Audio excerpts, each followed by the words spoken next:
de bae de ne ba nkasa so ye king de aba one wa wo ka ho ni nyina ne chese wiase nyina pay tribute but life goes on we ensonsre be wo ono ene ebia obi te say diner ewuo no de na mansan nyina ebe ka say na ye tragic ene say we de wanyini wadi nchin anyini pa emfie adua kronsia de e se nyame ene no edini ye enti ye kono ye aka no ye be koyanim na ye de nsam atodwa me din de kwabna kwache na asare etnas nanso asam wo nachi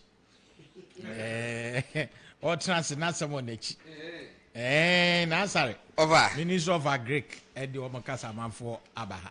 Oh, okay. Say baby a chichira abo ano ho ane sane. Yes. Na ba wa matoram so wenye den. Say yakasem na ministry no. If he said they have a fitting response. And I said they have an explanation. A kind of form. Yes. At least a bit your monso anu asem. Oh yeah, so meet me I can't be so amana ayiya. Enintino ebe ne sa na nasare se me kasa enei no Eastern Corridor ekwa no efan baabi vice president ene oso afọ hwa contempo ho nsem so wa wofa fa mo akwanta omo akọ na ekwan ya efiri giasekan eko dodo pepeso no omo akọ no mo mutie wo Look FM ewo dodo pepeso ti region na ye chiamo enwumre CEO of Look FM chia papa ebrebebem ama yedi nkoma ba na sare ye the Eastern Corridor ekwan no ebe omo loadu be show no Facebook and mo amahwe YouTube no still pictures any motion pictures na mo hu Eastern Corridor no ye ekwaya a start free at Sikuma Junction in the Volta region eko kofa pando ni hohoi so hu na etoaso kokusi do di papa so ho na toaso kwa kotwa oti region no I see na edura northern region diura bimbila kosi yendi ekosi yendi yes na toaso na ekokota mali yes enti no azar kanen no na ufri ha koje asekan ya na nso okofa rawra na azar let me take you by 6 hours and na anopa na meni anuanom bi mejo omo kwan ya omo akọ the same function azar omo to Accra Mall 5 pa ho kakra about 8:30 no maduro no my friends say omodu about 8:30 na omodu na Eastern Corridor ye kwaya Ghana ye ka o transformation unse nansen ye se aduane bo aye den ye ka ho na ama inflation aba meboa is it ise ana one of these economic think tanks even yes and I say gurus ibi and almost hwehwe mu ba say aduane abu na emom ka e de beba no e de beba krom no eno ne ma eka no ekosoro ena ye te Ghana ha ya complain say oti ene dambai bimbila famu ho no ye kan bayire pa ni nuane ahoro a ebita ho na mom transportation a ede ebeba ene asem na Eastern Corridor kwan yi abai bi de to ne ho safo hwe Professor Mills by na azare menim say bia na wo documents bebree baro de oba opa ya Google ubehu Eastern Corridor Professor Mills by the first trip to China omo ka say Koku ka so omo kwaje $12 billion I started no was $12 billion. Wo ye interview no kwa free ho. Aye. Ana actually no am say $3 billion. No mo di bi kokoye Eastern Corridor route.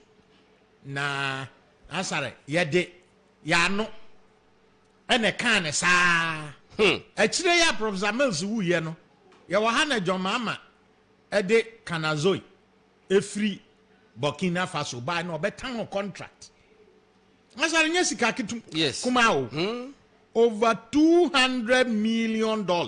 I think $220 million. And also be a obey no be and or they can azure buy. Anna obet titi ko tare etita hot said ye wakam pampa obet tita tare kwano so ane ba ono okoro nasare oko ya ni 2 months time na e chief true ena NDC DC ye oho also friends and chofo no no me interview no say akwa no akwan bebe nye o ye ko na chi tutu na za meanwhile no o ye wie ya Jomama ko bie kwan na no ena ene empoatwa o ye ya na Ghana contractors momra mehwe Kanazo ensuso fence wall no koto fa Ghana mission e wo Burkina Faso fence wall on 4 plots of land and odeje ye $600,000. Na za nyame na me ye bill of quantities. Oh dabi Minim die kom minim asase no mo se die city ne niam ntibe menya quantity surveyor ntimi nhwe ho enka e bia ba metimi abu e de acheche mewere ne se sebe sadokon ebia unim zabia se to ahye nkwan dia na za wo gasa ben temfa na nto nche nti Eastern Corridor kwan ye e kwan ya obi owo mamu nim se yetimi aye ne saa e de afri nkran ha afa akoso mbo o de ase kwan so na afa ho de akwakofa ba bia ye kan ye asikuma junction e de akosa akosi hohoi e de akwakosi giase kan e de akwakosi dodi pepper so atra ho e de akwakofa or they say bimbla kosi yendidi atoa so a ebema ukosre mu kra na sare I short very short because nya fe na akofa kumasi akofa kwan so ama traffic achi asa akosin se ena say no say wo free temako akoso mba yeah the ama contract dada 288 million euros or something that's a dual carriage asphalt njenya kogru akoso mbo na wutwa ayi a na free ho kono nsoso no etoa so kakra na kokopie Eastern Corridor no mu a na che na sare esirem kwan ya na de wani mu that straight ubedru sisi a enti no eye adwuma pa na de na course no on se sino hydro yensu asika ye kokoje a ya no mbi twerɛtwerɛ ho nkrata se omoma yensa nka sika no na sino hydro sika no ene ye loan anasa hwan na haru na edu su twerɛ letter koma o twerɛ letter koma IMF ana World Bank ade ko de wo nyina ode ko mo mienu nyina se omo nka se ye loan no mo fa nka ye yi no ho na se de bia ye loan be do they see ye bia no ene 56.4 kilometers of a part of the famous Eastern Corridor. John Mahama Emma infamous contract. Ewo ho no. Ene the Sino Hydro for aya omo aya wi no. Vice President Koko Mission sa kwan no. Ansare video na e be show no. Nkrofo be hu sa nya honko a. Say no wo di free ho akokosi na za impa e free bimbila kosi yendi as part of Eastern Corridor no ya wie e free yendi eko e free bimbila besi krobia fra kamanko ya do si aye ano so ya wie portion a e wo dambai no answer contractors e wo so no ombebro 6 wow yes including First Sky na oye friends ekwan wosoro yes etu aburi no yes oronso ewo ho na answer these days no local contractors said almost you build or more capacity near Juma or more. Nazare. And yet, and untino, se video no do so I be. Nazare can't send number by so minister of a Greek ni pay said a beya yamano enche nuntino. Nanka, yamano encanasem. Sorry. Na one enka. One chain na day. Oh, what the enka? Some is a fin now become. No more for now. Yeah, Would that be offer? Woman, if you had that. Now, Sama, yes, I'm on woman passes to your man in Chegakra. Maybe enka mesro.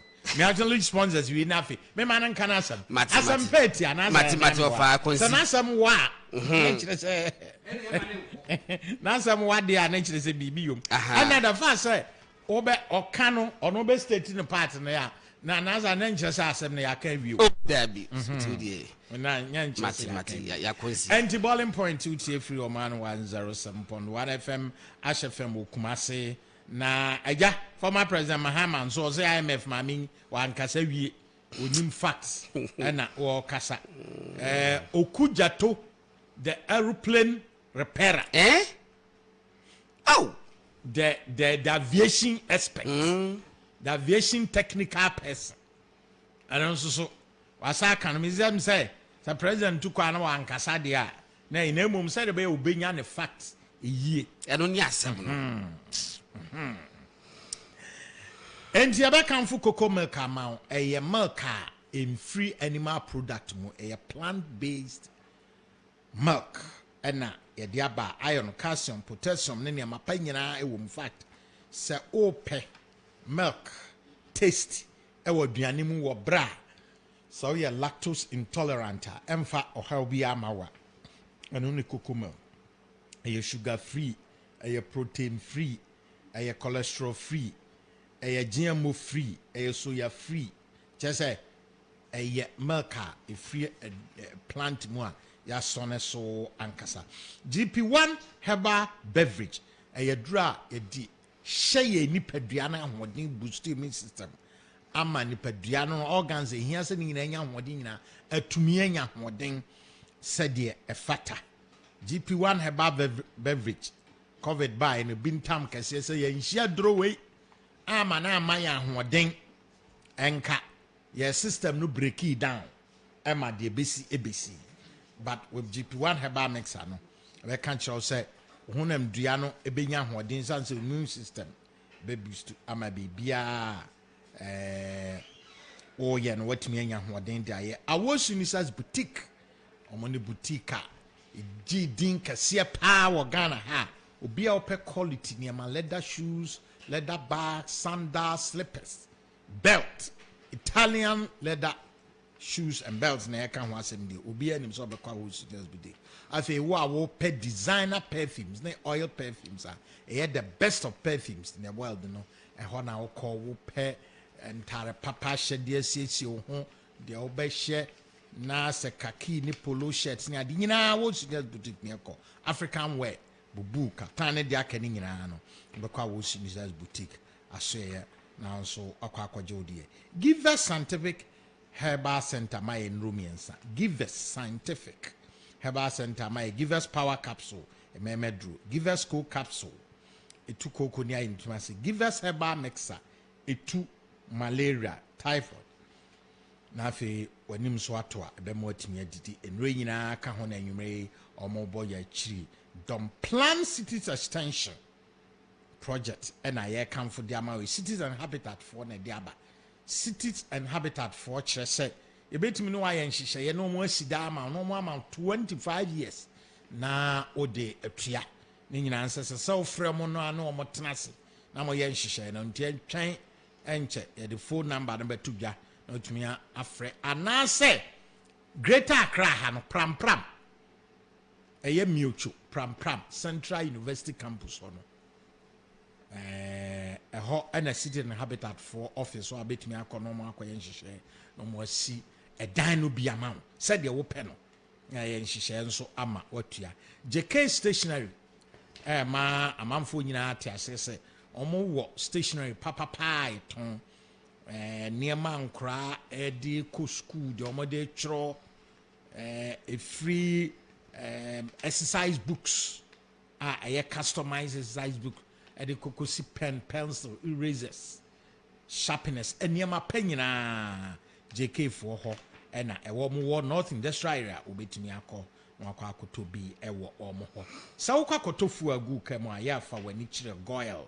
A hona ye ton higher grade fuel at normal price. At the Malco baby for high grade fuel no ne bonko ba goil fuel na dear. Or more the additives via gumu man quality no man grade no akosrobat. Ye time on normal price na.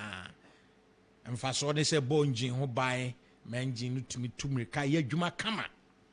Obra or how bia emfa ema. Se ota dear wo goil filling station bia utimi edi momo ana e-card etua kana wo ana wo go card no bi nso a utimi edi tua. Franco Trading Enterprise original phones and accessories fee ho na bakwa akoto phone ene ho ne nyina na eno pa ho a o ka kiro say no what de enema fofra ba ope digital TV flat screen TV Franco ho ena obeko ope tabletop fridge ope air conditioners 1.5 2 horsepower 2.5 horsepower ni nyina no obeko Franco Trading Enterprise o ma so ekese wadabraka Rogerson ma bar stop opposite ho na akwakojo dem we any sponsors ahoro bebre akire ye de omo ho nsem ebeba na nwumre omo aso ya sena me atrase a ye de Boiling Point the hottest and the most listened to political talk program on mass market radio ye de ebrewo asha ho ande ne ho nsem no ye kan ye nwie but ye be kan ya kan angles ni de hia any national identification authority nso so omo adwuma officer na ho no nso so emra kwan a ofa so na adwuma ya na bi nim pese omo trivialize no wo mse bia obetumi abusabusa but at least Ghana hanon nasare we now have a system so we are criminal kra say why you be ama yak by the time you be capture obia bio metric awie no nasare udwane enye yi untimi se sawo ho yes we ye de ya ma do finger ayi no sisu pe bibi be dictate ama yetimi de ani adi wachi ama bibi afrimu aba yebeka eno ho asem ne IMF ene de be frimu aba ne omomonti nche ye dede ene nsema horo na samre de Bagbara Tanko head of PR, the Minister of Agric. Babara. Yes, sir. Akwaba. Yeah, Ija. Babara, Minister of Agric. More official response. If I can, if I should say the record, be names idea how it was reported to you. Yeah. But you can or has said. We know as a fact that Minister of Agric, my chief director, no, he's been an acting position for a long time. In the India. Secondly, Public Services Commission, time beyond advertise say, almost for chief directors, no, they leave when they advertise, they leave Minister of Agric out, and we don't know why.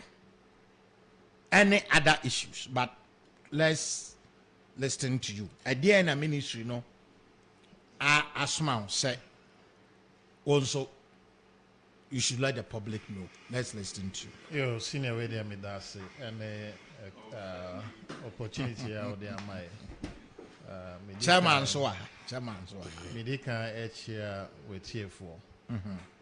I said last week in Zambia and concerning directors, I call retirement. I signed the contract. Now, my honorable deputy minister not here, Boiling Point, and it was made mention say Minister of Food and Agric, boy Dean.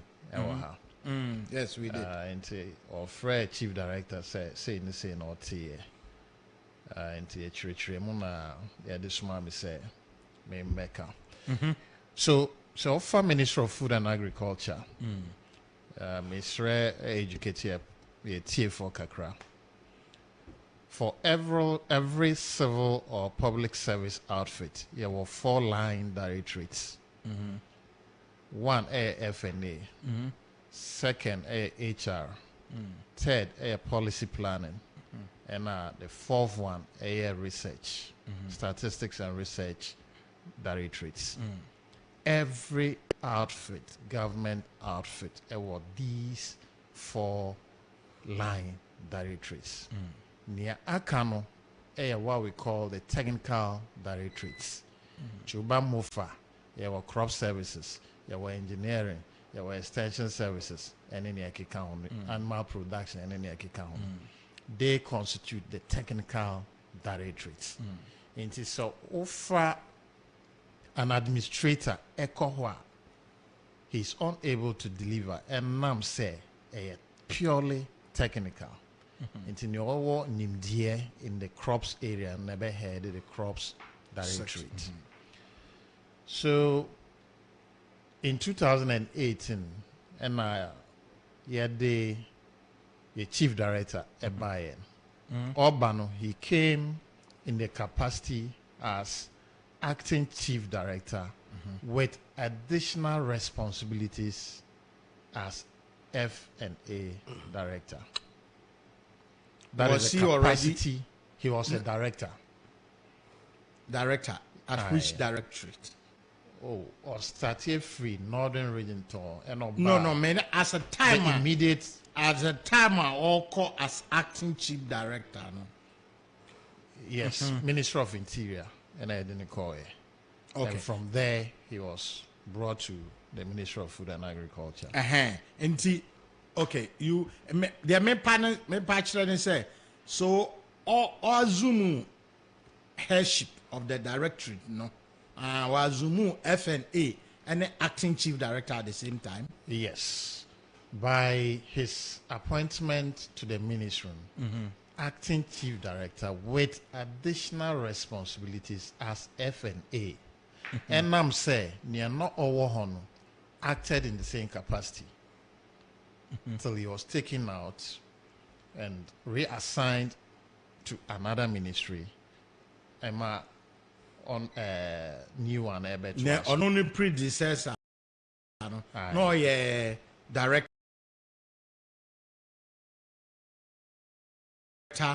of FNA, and an also acting chief director. Was he confirmed as chief director? No, he left the ministry to another ministry. So at the time the predecessor was leaving, no? Yes. Now, or yeah, acting chief director. And then now he was still the director of FNA. Okay. Yes. So with the public service and civil service, normally they will open and advertise for chief directors, and they have criteria and qualification almost. Now it's optional. Omanfm. So qualify cry is optional. You choose to apply or not. And then they also had this guideline. They were also considering say, so be the chief director that's what they call retirement. They wouldn't give you that opportunity. So there were procedures to follow to be able to apply, and then when assessment when that's all qualifier, then they give it to you. So the honest lie on Civil Service and Public Service Commission to open up, and if you apply, that is done. In our case, they had since not advertised until quite recently on advertising. So the current chief director has actually put up himself for that position of chief director. Advertising.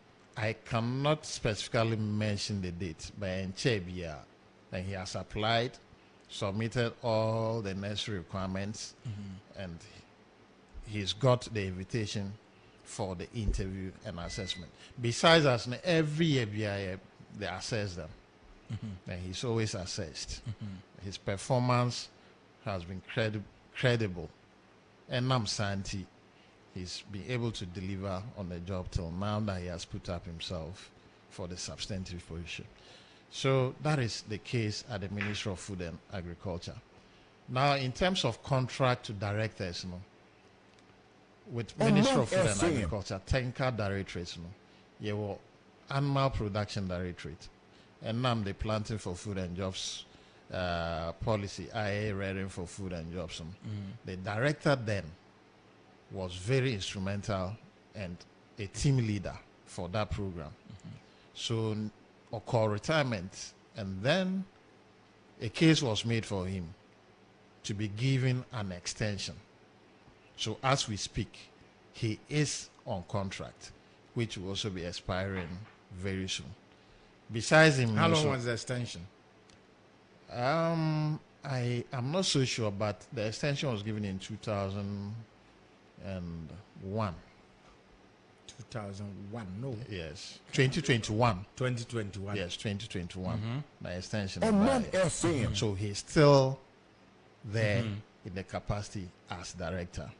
Besides him, our Ghana Irrigation Development Authority, on the CEO, he also had an extension, and he's currently at post. Now, the law is said that it's no longer attractive for people to opt for contracts because time swa kratani bape, the instruction is that you hand over to another officer to continue.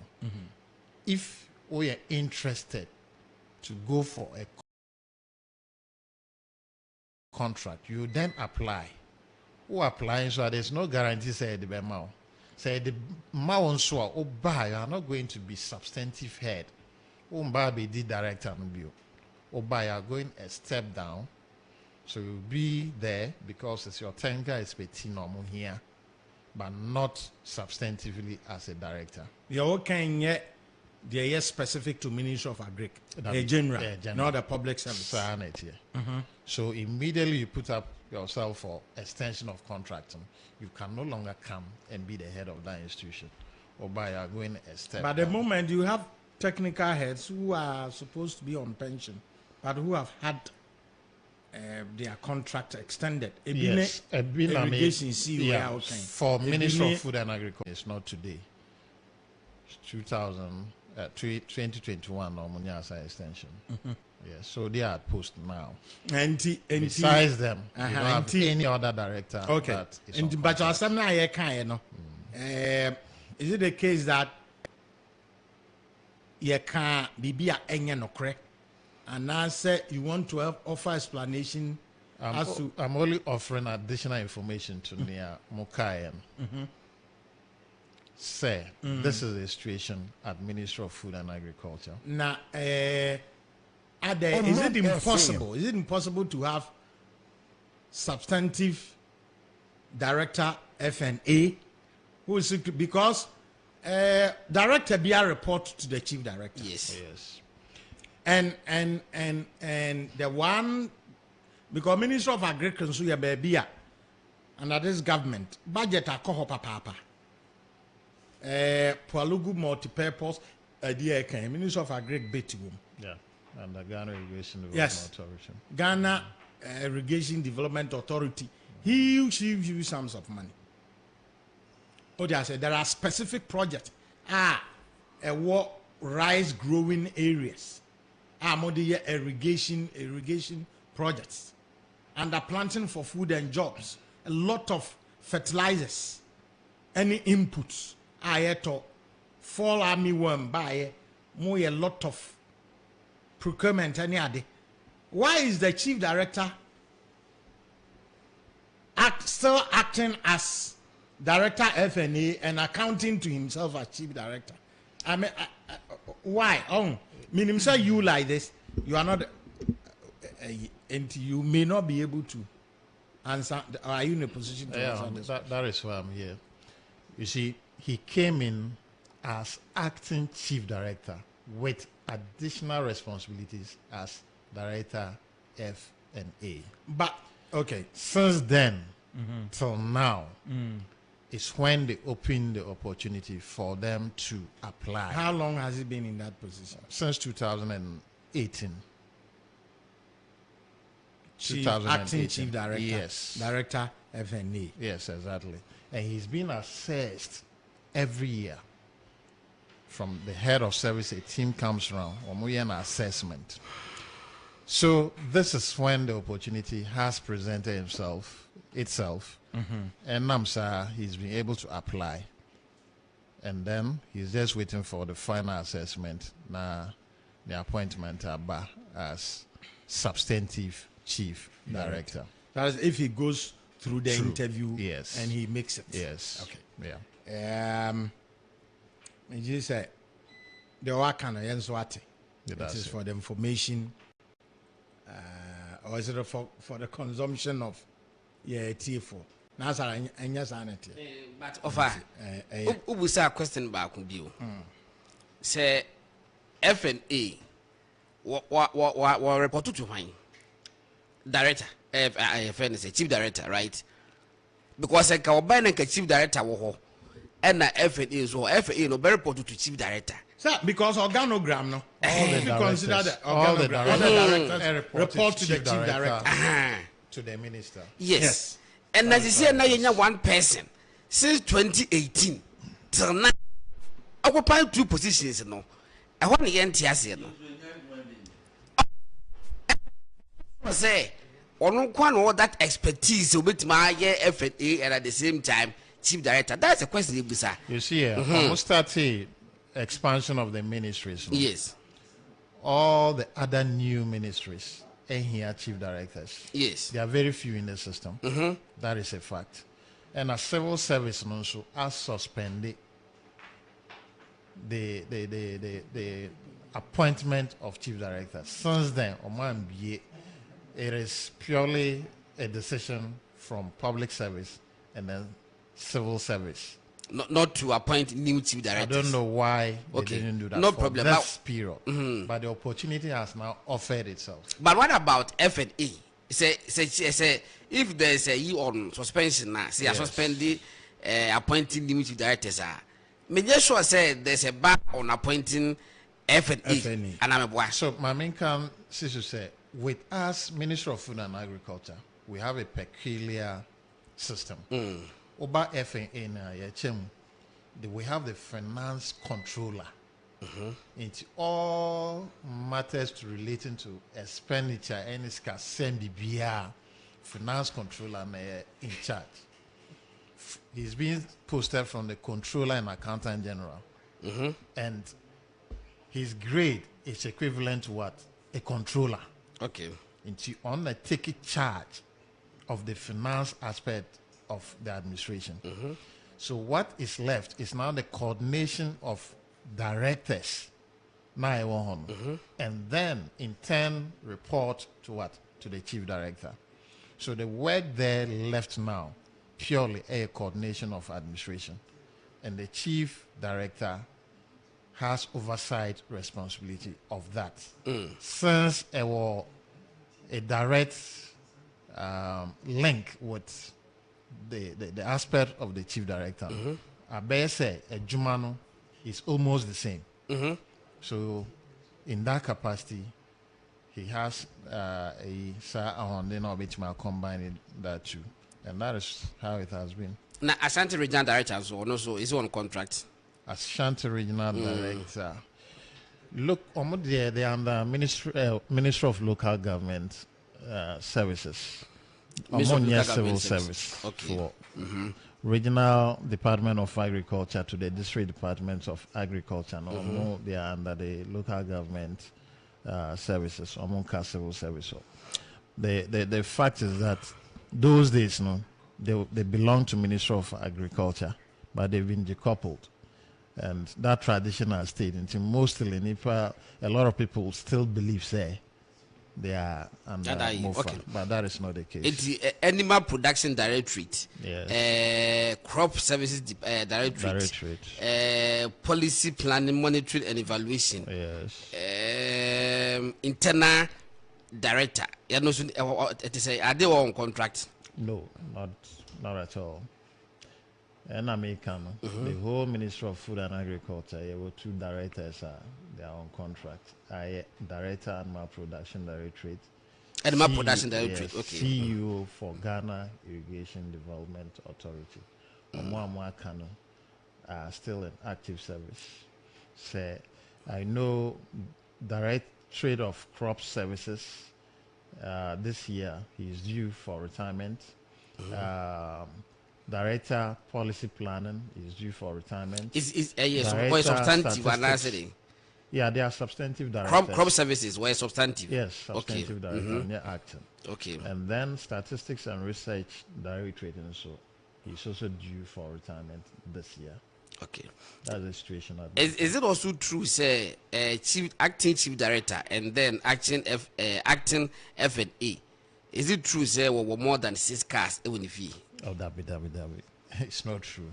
Ubete putting on record number of cars. Yes, I can put it on record. Say, he has a Prado, which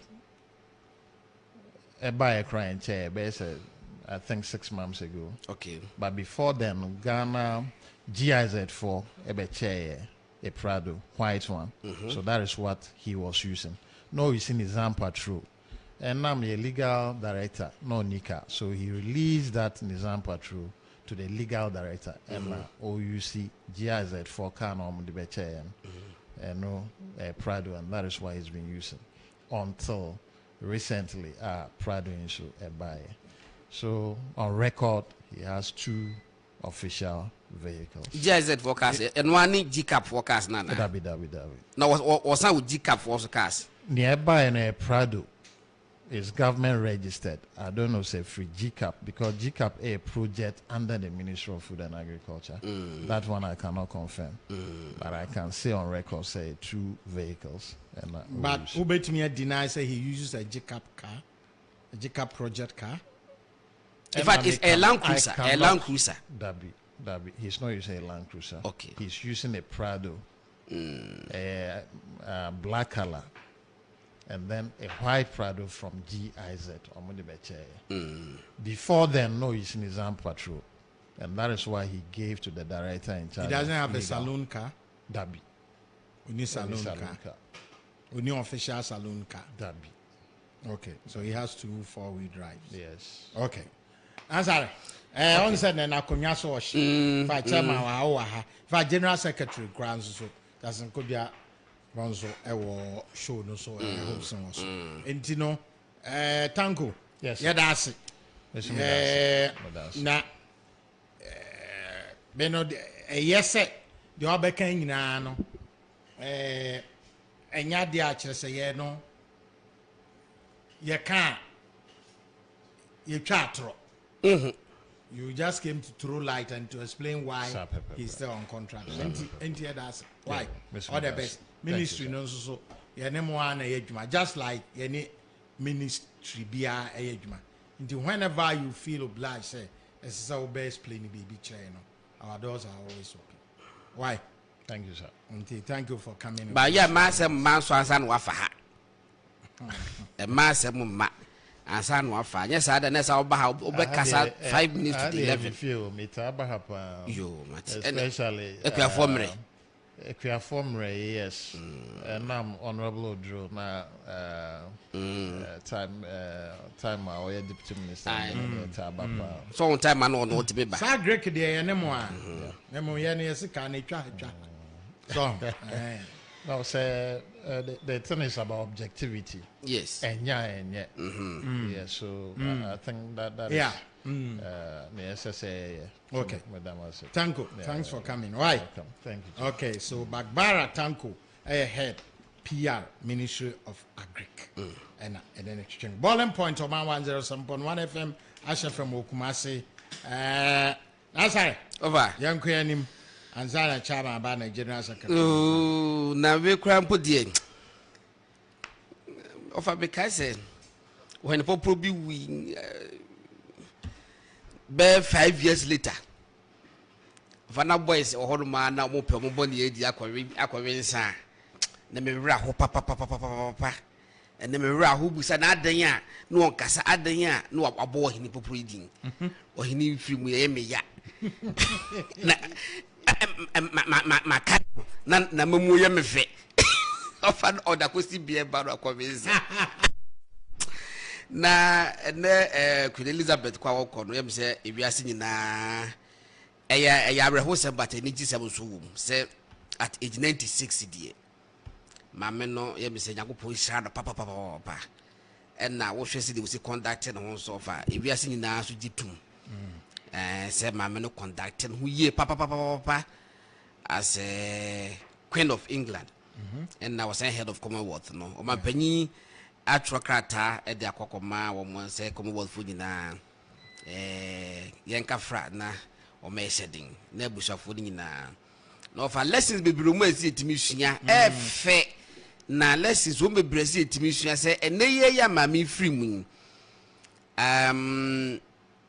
yenya kinu and now no precious ewimire ya wa be King Charles over yankotwe se kan wo ho yankase je be di ade we na medi ade se ni we okoya King Charles aba amamuo na wo England na amamuo na bi de sa wo Ghana ehimfo fa sua ade ewo papa na yentimi entro nto ho se we ni hwa we na edie na tokwa na ofa ama ho ade ba kwa me ofa mesa hu ye ni se enipa bebri memenkofo no wikino mu ka chem se ma me ro kodada that na BBC for can international media nyina ni di akire se o enuafo nyina ateka ba kum we na drive omo ko castle hodomo omo kwesi nyina for that nyina na nkofo chese na ma me no wekoko nanso no na media house bia nka dabi no beyond speculate.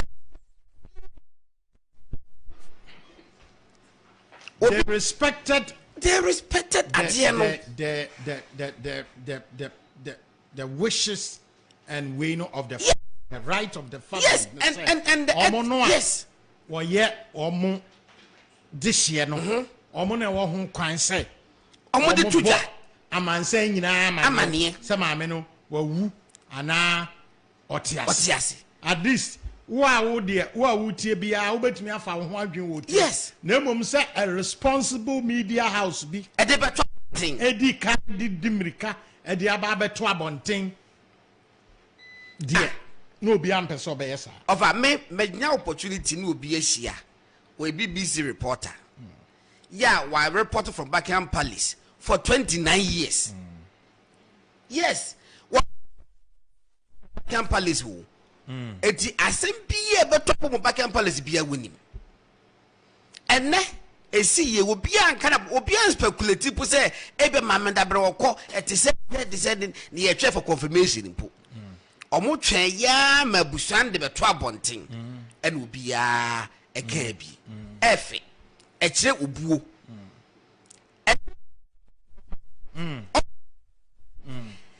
Chese ye ka say obi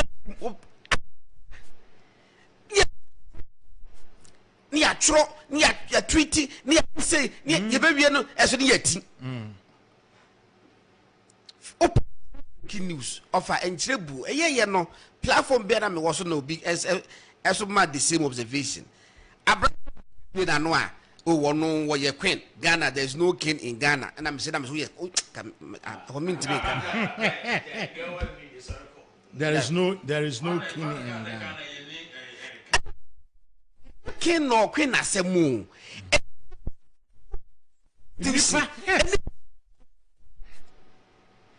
to the extent of and then basa who kwasi ye kura mpa ofa who kwasi ye asa be pedu asa yes so be jibi for bon kwasi ye dabi that state no cry we nipa yesma natural say wo no enkanya pen ni crowd and I say social media na ye cheap na wa utimi your publication wan ka kire say ufie wabusu apaniwa na wo krom ohini wu a e de na kire say wo sabe wo jimi wo na nke be so e de pesa a dear pictures of Cabesma say free asuo nwunu ekobo onako manhia kobo tumfama eh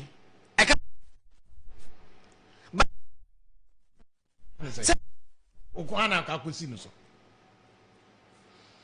eti cheba desre bremu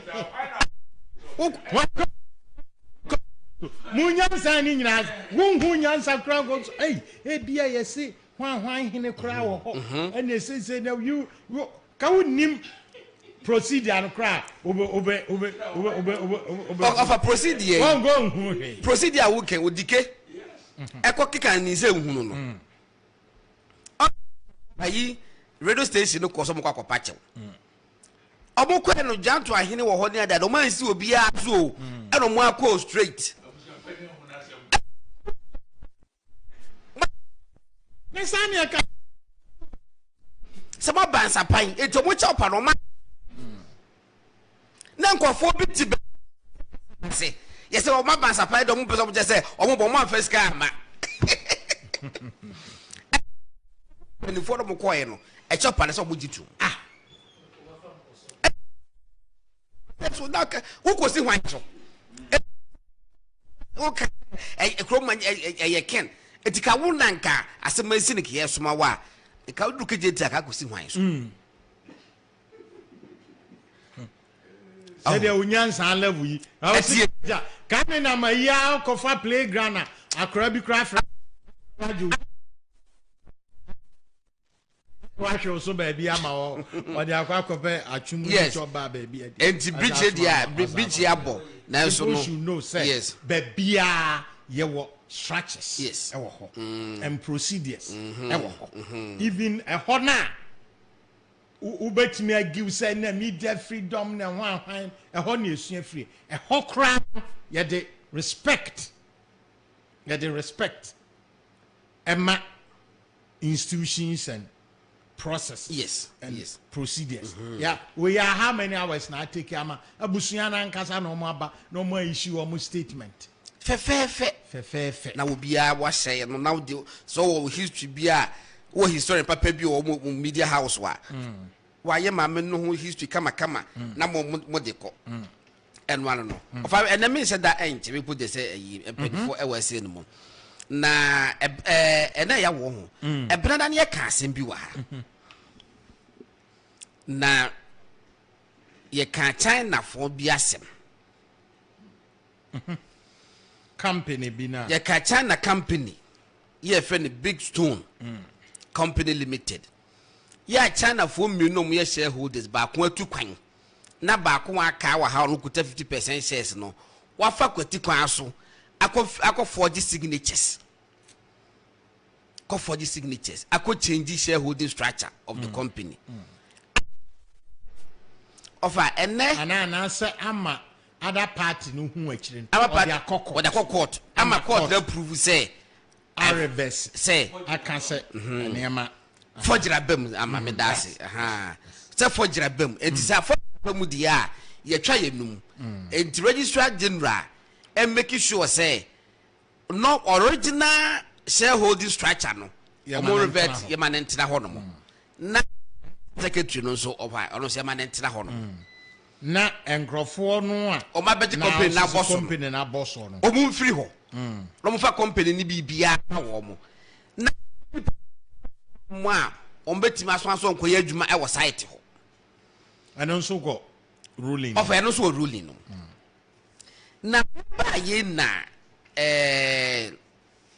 ye hu de ye ya attorney general empanifo bi e petition e koma attorney general of attorney general no problem obi abetimi so ugidi say ya mrase bi say won tias na obetimi atwa akoma it is within your own right say obe send this you know e di akọ now fa me issue kakra me woni say assembly ba no police report ewa ha police report mi kuta bi ni okay police report na 10th May 2022 was a police report on the case of fraud of documents at Bogos na atwotwo nipa bebre din a Omanfm over enie name and address of suspects. Sima, if we didn't have a meeting, but could be the womb. Song Yandong. Song Yandong. Offer. Doing where you 50% shareholder. Or no, the car noir. One name for ya, I will equal signatures. Court. Okay. You know, a civil matter. And I saw forged documents in Intino, and a criminal matter. Forged board resolution. Board resolution. A patch say, almost a board meeting, a board need decided. Say, I feel change shareholding. What bra? Na a nipano mo involved as some board meeting. No money. At least sign a copy court. Sign of us, I copy court. Or who cancer or challenge. Or who cancer or challenge. Aye. Offer. Eti report here be kuta bi. HSA. Sa mu nyina no, omo ye suspects. Omo friend. Omo hwehwe wo adwane. Na no 50% say hold wo adwane fi Ghana. Hey sir. Omo hwe na omo ahu no. And the police for the alert come my immigration service for say e da yan don be si Ghana bia no. Omo so mu no on twen wo mo on ba be che no because o wa asem first asem yi no offer a cheap wo ba and immigration for man e try say one China police for so many wa nkomodi and the police for be fa no koi on be fa no koi to na no for di hu ato mo yet investigations here no man the police bail inquiry bail in fact it be happening somewhere along the line did two sureties to justify say you see a man the bail enti no obekwa aba na what ma boy investigations no offer me ne wo ka saying so we dwane fi Ghana oh was free just what no ah sir offer me no ka say we dwane na nyo no not because other parties no tukwa nyo no na company be di ne ho ana ora wono a but Bena data secretary na ba Ghana no a wo pursue case ni ntino we dwane fi Ghana. Really? Yes. Police report they could tell me. Any. Che. Last a year. Or say all suspects have been cautioned and are currently on police inquiry bail. Of course, I was say effort to get Song Jandong and Isaac Boachi arrested to assist investigations. Where your police report, you could tell me. Original. Now, of us, I have a kakani said, Sonia don't have police for investigations. No, what said to me? General, and I saw the Attorney General office. At the Attorney General office. It Ebia police for ne enhunu because Ebia okay. Another you know is quite another I don't want to believe say oni ho. Okay. But any pap bear 5 the draw petition to come Attorney General. But for songs as no. But say feno ye liu. Or also documents they could tell me. Or also can one more or more forged documents no. Yeah, yes, one on about director secretary to the board. Offer the character watch or ye was say what bogoso. The street name a highway, street name a highway. What bogoso stroke takwa. Now, yeah, this signature seal, legal seal. Apostle ya watch say I feel it's one way director either or Ghana no. A bosso and a date 5th May 2021. Any that is last year. Offer a bought crata bed no so statutory declaration. Okay. Yeah. The registrar of companies. It will change the dino. Okay. No, I saw affidavit. One was affidavit. This affidavit was no now about director secretary. Offer any the kutami in the matter of the statutory declaration. A full name Yiliu food is or the church as well that I have not been charged or convicted straight certified true copy of any kutami. That was signing another the call 5th May 2021. Of a my Ghana Immigration Service or more response to me. Ghana entry records of Mr. Liu Yi and the passport number so quite Chinese national. Was it please refer to your letter dated 10th March 2022 on the above subject. Indicate that the said Liu Yi did not visit Ghana during the period January 2021 to June 2021. Was signed 5th May 2021. As a resident in Ghana. As a resident in Ghana. Immigration is only Ghana.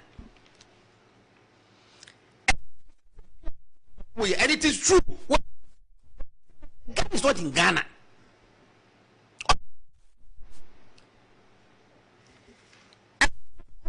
Mr. Attorney General.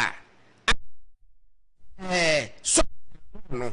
Wakahu. Wano and not to see a video. What a bunu for so wakahu no mark aqua for Jadeno. Ye no. Ye live so no. One also no. Say one also wakahu no ma conspire. One also you shall know over you no. I yet them with me 10 of about petition. And the command Attorney General office. That. Now, did they call these people? Attorney General office, I'm afraid one.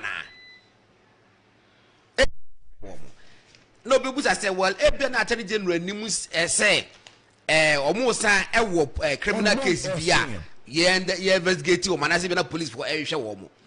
That cannot be the case because station, yeah, mono. I'm a docket me no say since June 2022 at the office of the Attorney General and Minister of Justice at the ministry hall. They know everybody who is connected to this case. Offer. Asemuno. Now sorry now. Ni say ebia and ne case no him for no handle ministry's police station, yes. Okay. Ministry's police station. Ebia. Na Attorney General office might have a reason why Ebia or mobile interested in that case now na Ministry police station no. Oh yeah. Yeah, SMBC Attorney General to me call for the docket. Obetima call for the docket. But of a docket now or call for no. Some ya Mudi was a docket no. Omuti docket say police for you share omu hu. Eti petition call ye no. Did they call them say mama me chechi mu anase dey. Media fa kakra meka say China for nsem no ya doso Ghana na ya Ghana na the Chinese activity in Galamsey no, it is rather fighting Ghana government. Ghana government is not fighting the Galamsey people like anymore over. Na ekon ehu anopara meka say ka Galamsey asem a who kasa kwaji so show wa chikakra. Because any power with information man no no. Why you careful what the man say? You say when we say what that no one no afraid obi aka. I put to the presidency on the line.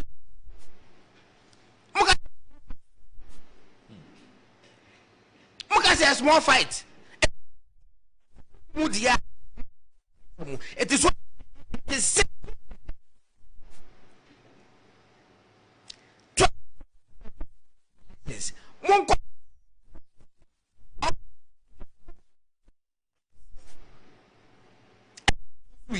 In fact, even Ashanti region, one question number of votes are MPP nya Ashanti region baby yeah Galamsey.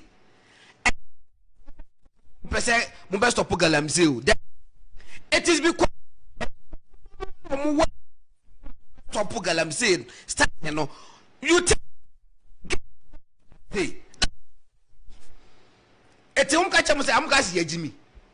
Sa tia mo sa no. Say ye di na ya num no ye didi enye offer if you see about for be ma it may be what 2024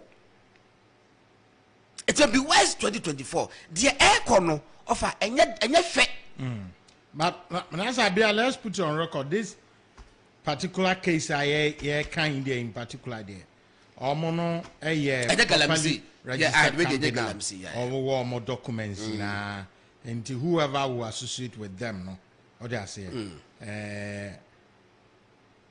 enye ebia ekwan bone sans omo ye the type of mining na omo ye na ye ya mining na wie no neema na aka wase no the friend tailings no anwa na aka no residue no omo so ato no omo adane yes it offer me there beside that no talking about galamsey proper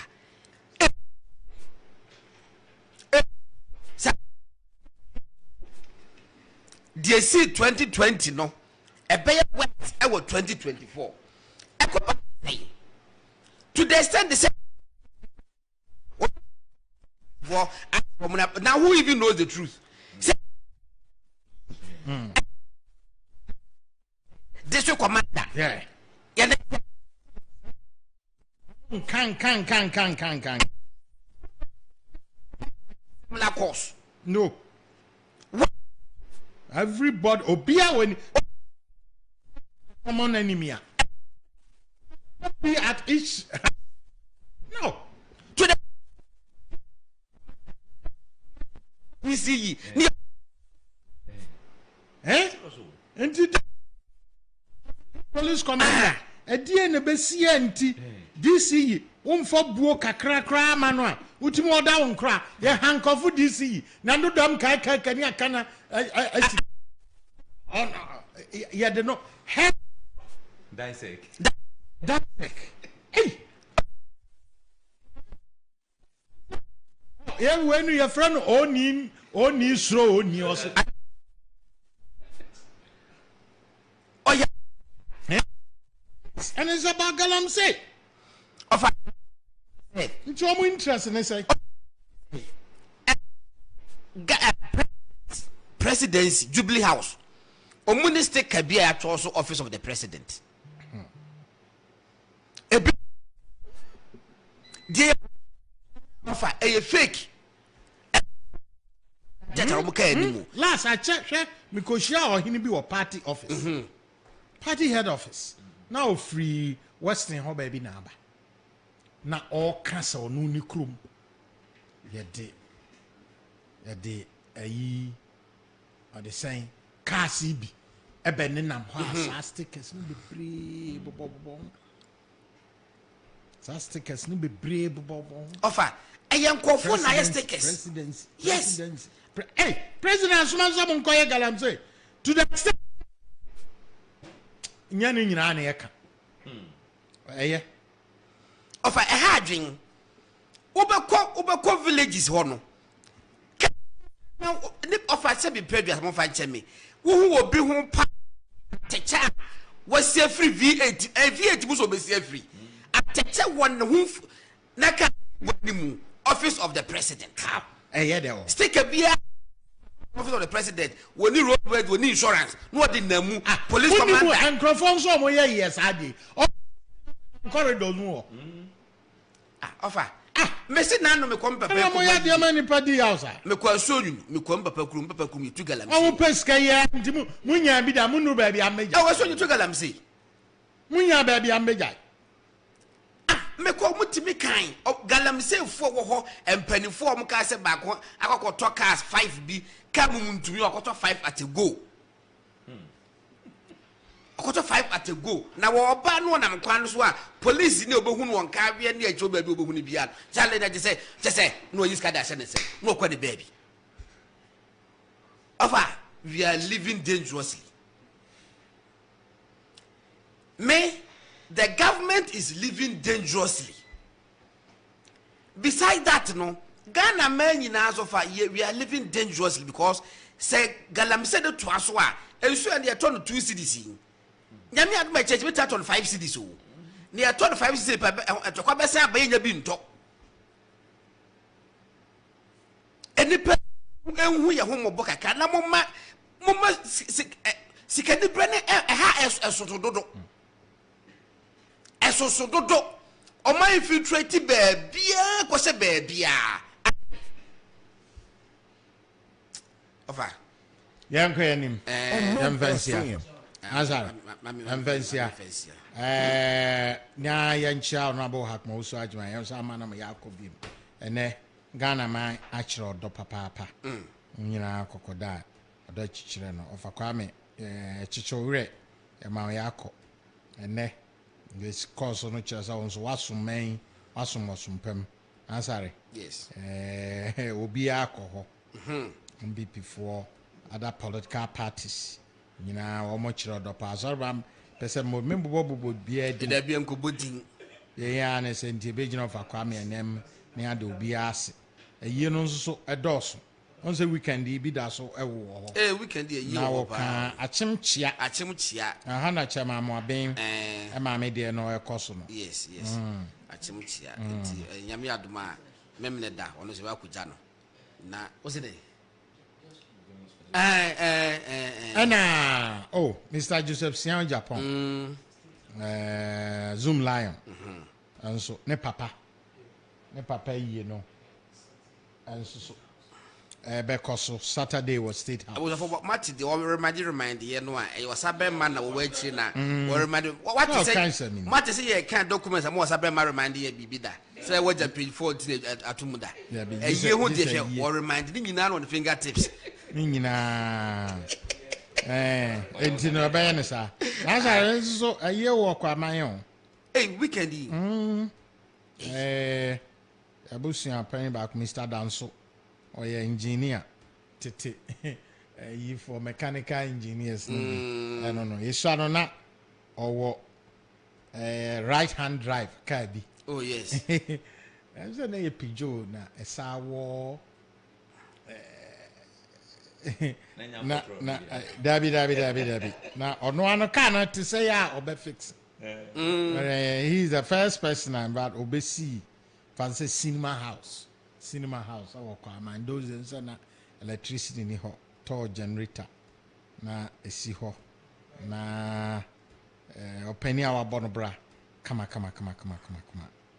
from the Belfi family until now we ye ena Mr. Danso ye na ye na sare me sa wo aye binom so ewo ho me ofa asenom bia Bernard Kwame ene wedom so omo maame na sa ye ni nyina fam ho nti na wo ba ndey nti ni nyina nso mako ni nyina nso mako ena chama amoaben maame aye Mr. Japan papa yi enti na sa ye be ye ndey ofa ye nchem ye ni bi so Kwame de ese bi ebi sim na so pa bi fam na we de ade ababom bebre sei chese mukrantete eti wenhu de ebeye hwe azare kwata sapon se Kwame de wanti man ko be kwa ma o ye so obetimi akwa ma ai ya bi ji se me am show up o o se de sa de wono be ko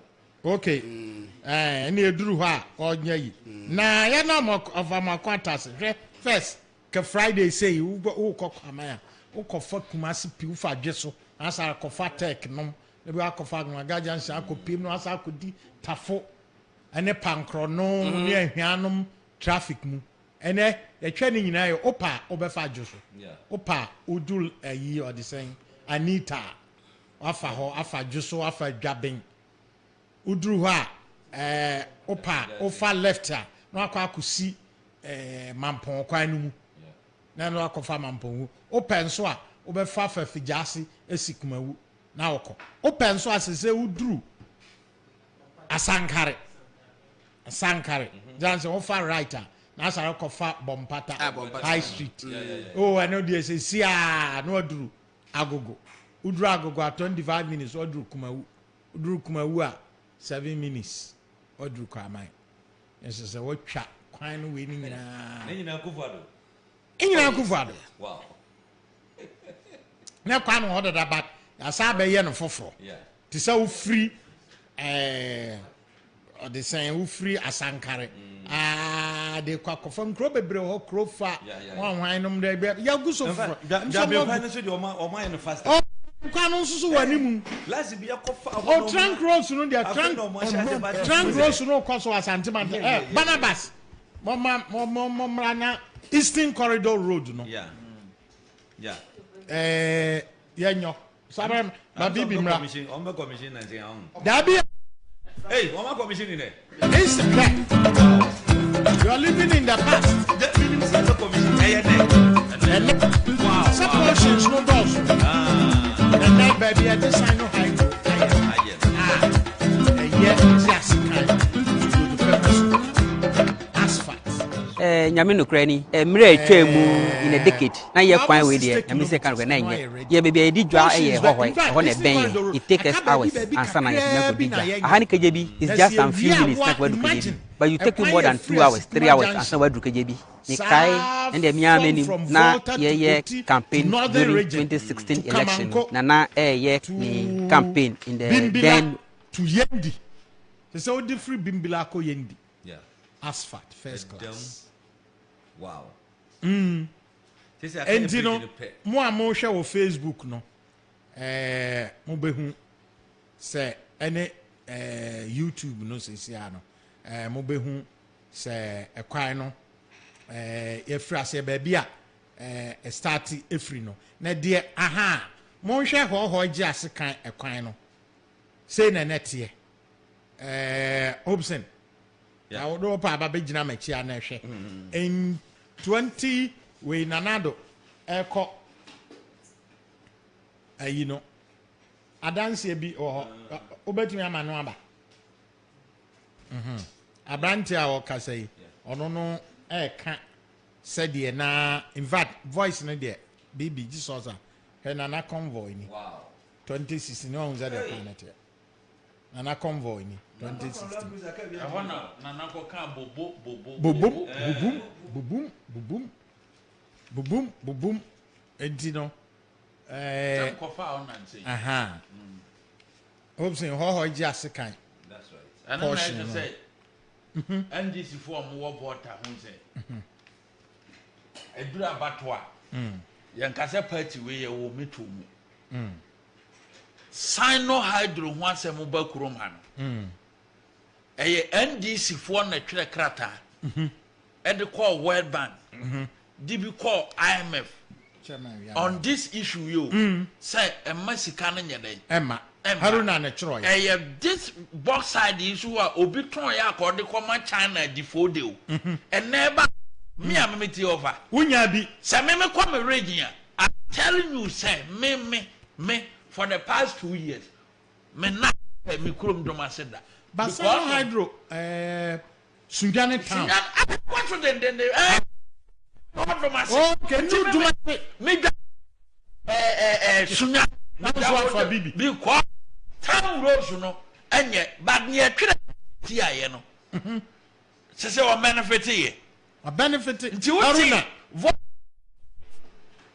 Sano Hydro by the first interchange nya Haruna o twere letter no ni conference ne interchange e wo north wo yeah of enti what if water na ta to na say me the NDC na na wu me to mu dia na mo amasema Bibi water mama iso koi on fa voters nya hu waji koi angunafo e wayi mo sinchen je kra Sanji region for kra do my ya mobo na me ba yentie one of the residents we na sama 3 hours asa wa du kajebi ni kai ende miya menim na ye campaign during 2016 election na ye ni campaign in the then voter region which is Hohe North ni ka be fa ha omudru fifi ya we have another community ya akpafu odomi that's our sister community between the two communities no na amana kakraka bi atobule kwant mi fa ho na ko team ho nom it took them hours ansana omutimi ekoye na say na hu say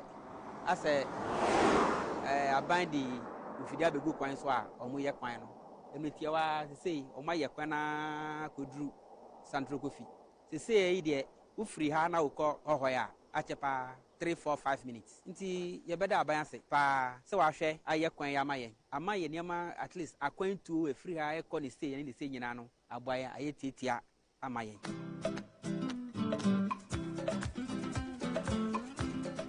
Aha. Anunti no bibi toaso na ma video no enko. Me pese omo YouTube no we no de. Kudru Sandro Kofi. They say e de u free ha na uko hohoya achepa 3, 4, 5 minutes. Nti ye better abayanse pa se wa hwe aye kwan ya maye. Ama ye niam at least akwan to e free ha e ko ni say nyina no aboya aye titia amaye. Na chama say de na wo. About 56.4 kilometers. The Sino-Hydro. And here. The Sino-Hydro, yeah. Government, why are okay? And Professor Mumpini,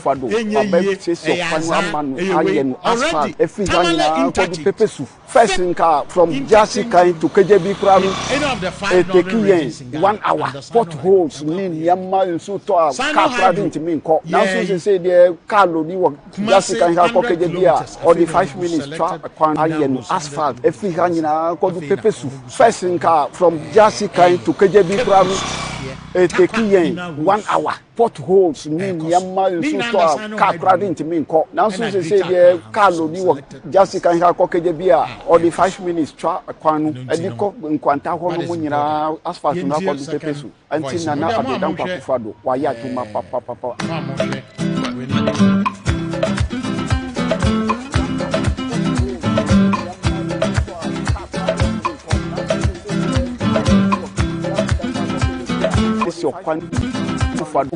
I pesu first in car from Jasikai to KJB Crown, taking 1 hour, potholes, Yamma, so car driving to me. Now, so say the Carlo, Jasikai, KJB, or the 5 minutes track, and the cock in Quanta Honumina, asphalt, and Alcohol Pepesu, until Nana Adan Papado, why ya to my papa. Sano hydro yasem ya. If you have any documents started, no see ya by before. And a time.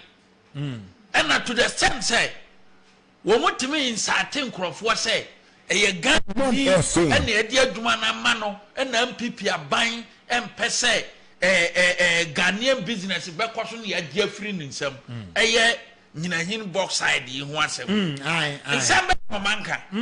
But the bisase senke kosa individual na hwa na ban man nyina ne nanso anka se sa japade we de me ma ne nko na mama will make sure say o man ne begia kasa sisi egusu wo sa individual na ka kwan we ke be dabi nka mining concession no e da so e wora mba cho mo amogusu a mo hwe sisi abonsi a kire wase gi asekan do di purpose de eye hwe sisi e no eno no de ene omo commission almost 60 kilos kind of do perpetuate this is the road or mine Ramani Mahama you did $521 million alcohol quite number and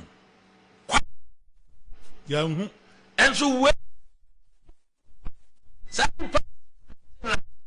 what them for some condono 2024 and then Ghana for binum say you condo Don Mahama and the Don Mahama ni MPP one can occur if a quiet the vice president commission ye under Don Dramani Mahama $521 million ya wuramu akwana ma in 8 years under NDC na nanado danko akufuado ene na pamfo etimi di box side akwaje butter e di aba a box side no kra anya so mo abetu box side ni se of omo hwia yo uda brofo no baaye no on be hwe no mo hwia no mo so we ye bibi enti we ye butter chama ma menchira se mu mo muti mo bohu pasa damanko yes damanko no e ho na ba yire wo pa Can no say na kwan na tie ene no pasa damanko kwan no yes ena se egusu a etwa gu no before no say na net pasa but ene say na tie na nkrofo yi etiti moto so na ne ba ine go say moto ni ba kon ena e kase MPP ni NDC no say ya nyai Oman ne say emfie nwotwe so a na obi ho afunu nipa development dey yan sanka o development be kwaso a offer me the Debbie have been saying say development be kwaso afiri ya so ye ntemamufo no yeso ban because ye nim say afiri ya yeso so banka ho because ya ye nim say development no e bi take long period dansa na yensa ye den aka ya so yesan nim say amanyoku obi de nkrofo de so omo ni aban mu a omo ni adumaye nti politics no omo ye den wo mu didi ho sika na no omo ye press conference ka say sa box ade ekoi no insert say de mo obi na do de Oman ni nyina sa na ekọ enkoasom mu how say o box ade ho abata e but box get this ya tintim ye mfidie site now. That is why railway akwan no so hia because one time Omanfm we are untimin two box side because who two a train na de be yeren e de be ko enti Oman no se yete ya na se yesi ye ni sika ebinum sara na esa o mo twetwe o mampanyin se o se yete sika so nso ekom de sa sika na yete so no ese technology bam enye so sori anu akofa sika no sisi ya starti train akwan ahodo ye free ase se wo train akwan wo nye ya wontimi ntu box side nti ye free ase ni train akwan ya ye ya efa nyina hini ekopie bechem na ekopie kira no ofa ewia enye mpuntuo na beba ye tu box side emfa mpuntuo na kakra mpo a ye ntu ye no na omo so ya sese ye wajapade se ya kakra na eba ye no ofa so fa lot wan nyina sano hydro ye on this for d mampanyini ne na pamfo atem no lot 1 no construction of Accra inner city roads a total of 84 kilometers of road e be a trobu so he ya nan say part of trobu ye gugu asphalt and then asphalt ye hu won kra e be da so no ma ye no sano hydro na yeah o se trobu anya so tuom Dome kwa benya adenta and teshi will be constructed and no mu yende amuguso ofa lot 2 na and ya Asante region lot 2 na ye Mampong inner city roads a total of 100 kilometers of inner city roads will be and Asante region na no vice president ko komisi Mampong so aye kama exactly o ma ya rio Mampong de ne nyina na no so obeka ya about a month ago his excellency the vice president eco commission ye lot 3 the construction of the Tamale interchange and no Mampanyin Koko the first interchange Harun Edrusi constituency the same Harun Edrusi and a letter call on behalf of Don Dramani Mahama some mama ninja din say ba ya de ne nyeden emma so ene wo ho omo say ya san nso ya commission uria lot 4 the construction of the PTC runabout mema kwa PTC mema kwa PTC runabout na ndisi fo ne say omo ya before ansa na ombe hu say na nado ye bibi no e de say na nado introduce one NDC one Silequin and to walk on no do it and another wabobra another wabobra see I'm fast our policy now my debut but yet ya pay bibia hunu ya won't be said takura de Lord 4 no a PTC runabout a guso den of our second day takura the first interchange you ever by no the first interchange I ever by Lord 5 the dualization of Adenta Dodua Road. 14 kilometers of Adenta Dodua Road. And also Ewom. Number Almighty Sunyana. The construction of the Sunyani inner city and Brekun Township roads. A total of 39 kilometers. Hey, near Biwom. Biwom says Sunyani near 29. And brekum 10 kilometers baby ya me biti koda no because me krom kwane nye ntim kwa no mo tata na unu say vip anya de wa bom buga so yes ano hydro rose we pa no stand from Sunyani na chama bi se mintimi na me krom ya akwan nye nti eye but anyway Sunyani so ma yevo so pa but do man se so ye oba bono region do man se fi apri omo na ye mansia ne bantoma eno obia unim fi apre hene no yes professor yi GTC okay omo to aba 85% for MPP do man so omo to 85% for MPP ena Sunyani so the same thing nti Sunyani nya akatu no okay brekum so to aba fine omanya no problem and all my Germans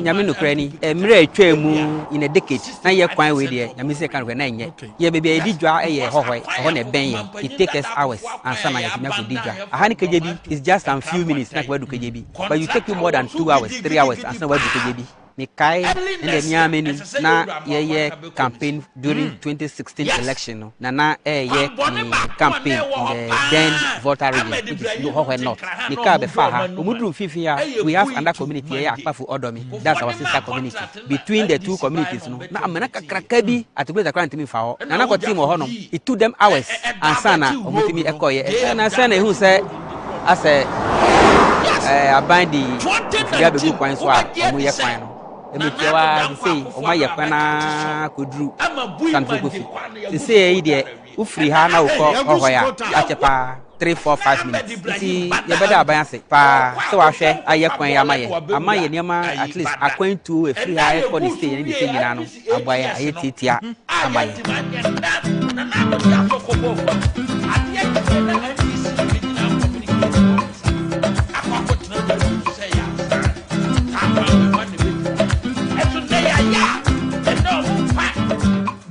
Nana Akufado, Babek says your quan man, iron, asphalt, every hangina, called Pepesu. First in car from Jessica to KJB Pram, a taking 1 hour, potholes, mean Yamma and so tall, car driving to me. Now, Susan said, the car will Jessica and KJB or the 5 minutes to Quanu, and you could be Quanta, asphalt to now call Pepesu. And so, no, Wuna Wuni, Uko Street.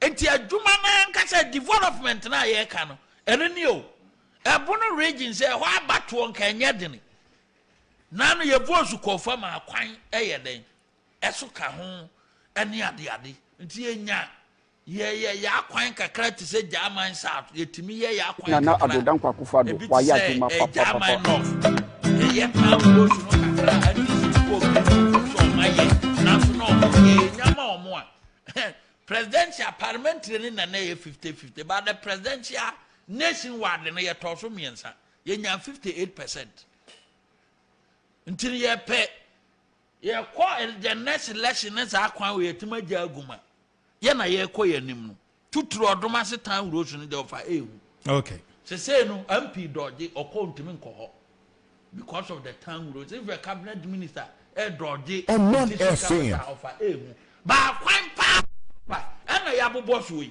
projects ya ye ka no ebinu no enti no obi to anasa se me kondo do mahama e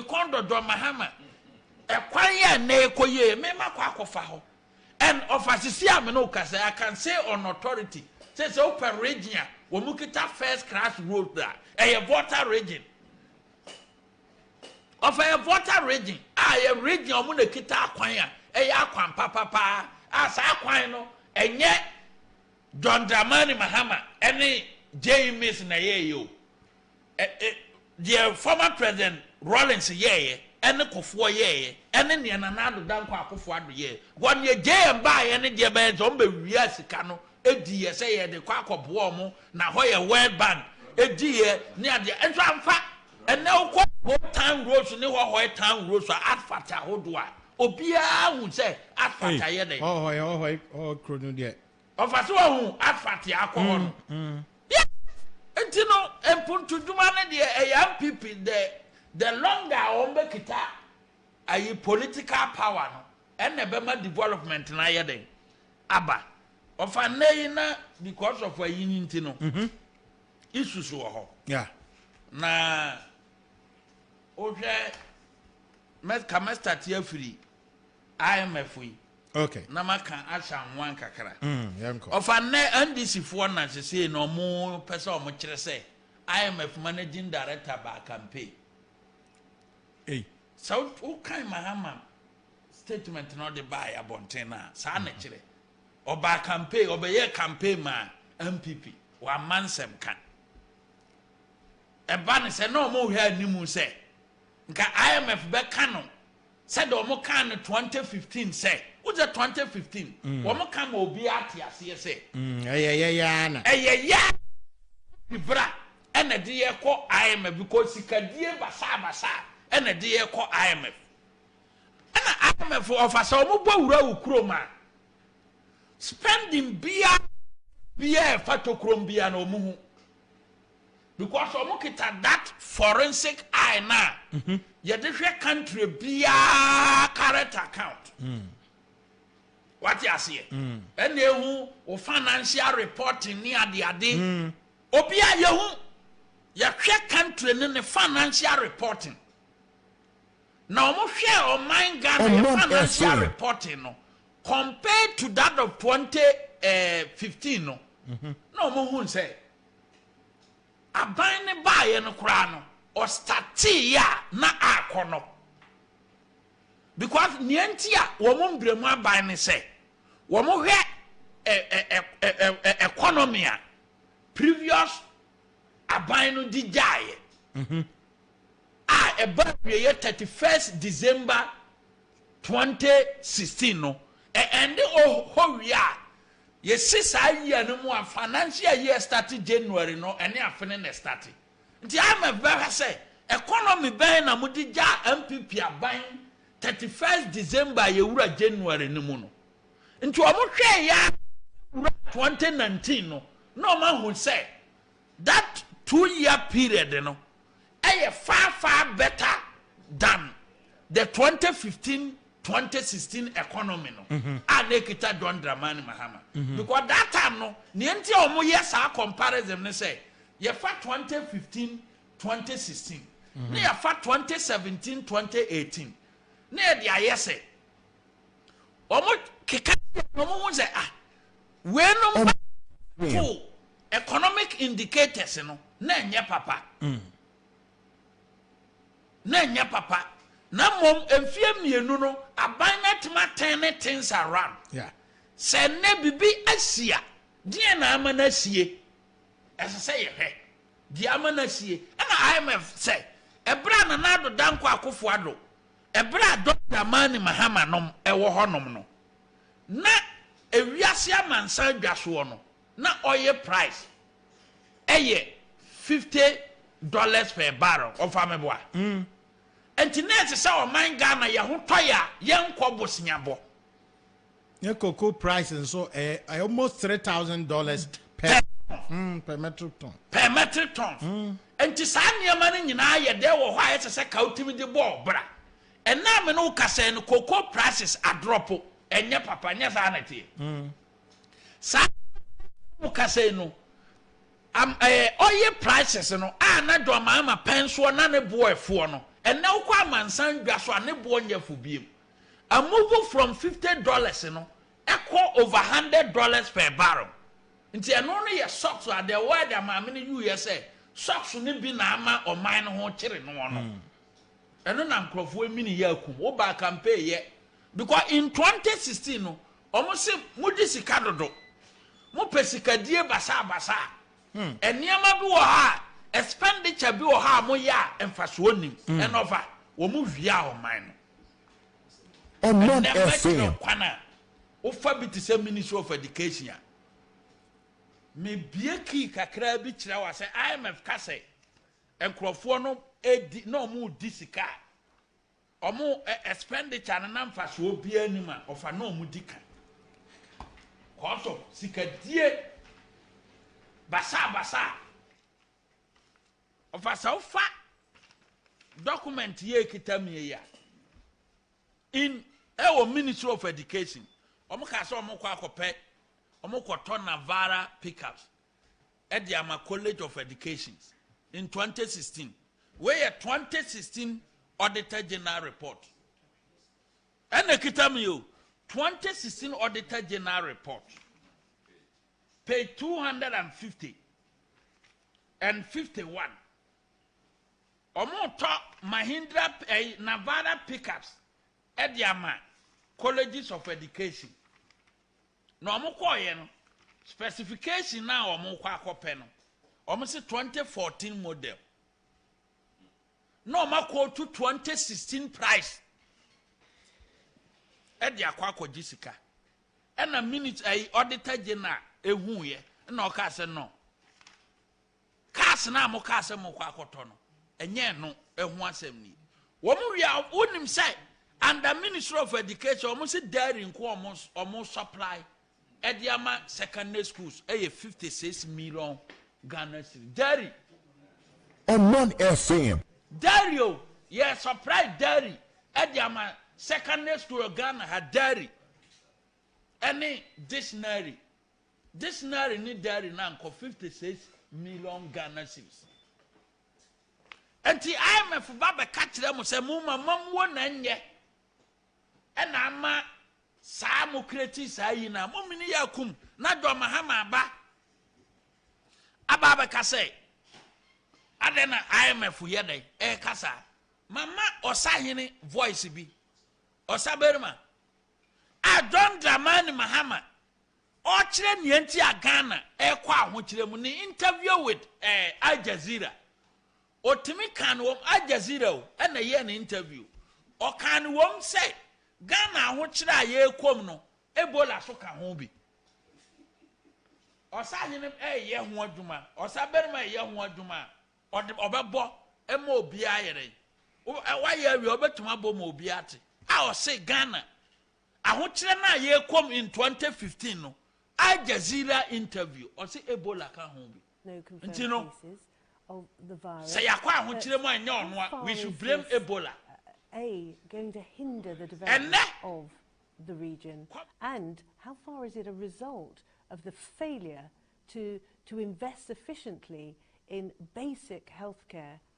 Because it's those countries with the least facilities that seem to have been ravaged. It's going to affect the economy of the region, and the effects are obvious already. The World Bank predicted that it will shave off 3.6% of GDP growth of the affected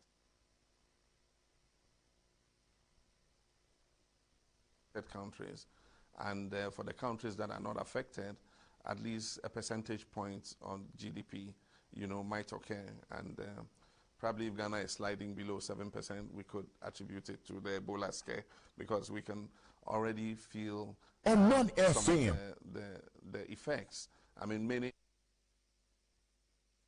high-level conferences and investment delegations that were built to arrive in Ghana have been cancelled and postponed till next year. And so, forget tourists to Elmina Castle, huh? Yeah, I mean, many tourists will postpone their decision to visit, because of the scare of Ebola in the sub-region. It's very difficult for people to conceptualize that there's been no case in Cote d'Ivoire or in Ghana or in several other countries, And then also having to divert, resources to Ebola preparedness takes resources from other critical sectors. We're having to come up with a budget of $19 million to finance our national response to Ebola by providing treatment centers that may never be used if we don't have any incidents. We offered Accra as the logistical center, but I was going to talk quickly about investing in public health systems. It just happens that for those particular countries, especially Liberia and Sierra Leone, they had come out of a conflict situation. And so I wouldn't say that it was neglect of investing. Bad government. They've been going through reconstruction. And I believe that they are investing resources in public health, but it takes a while to build up a robust public health system. And so for Ebola to have emerged there, it emerged, where the public health systems were not as robust, or investments had not been as continuous as they have been in other countries like, say, Cote d'Ivoire or Nigeria or Ghana or several other places. Omanfm.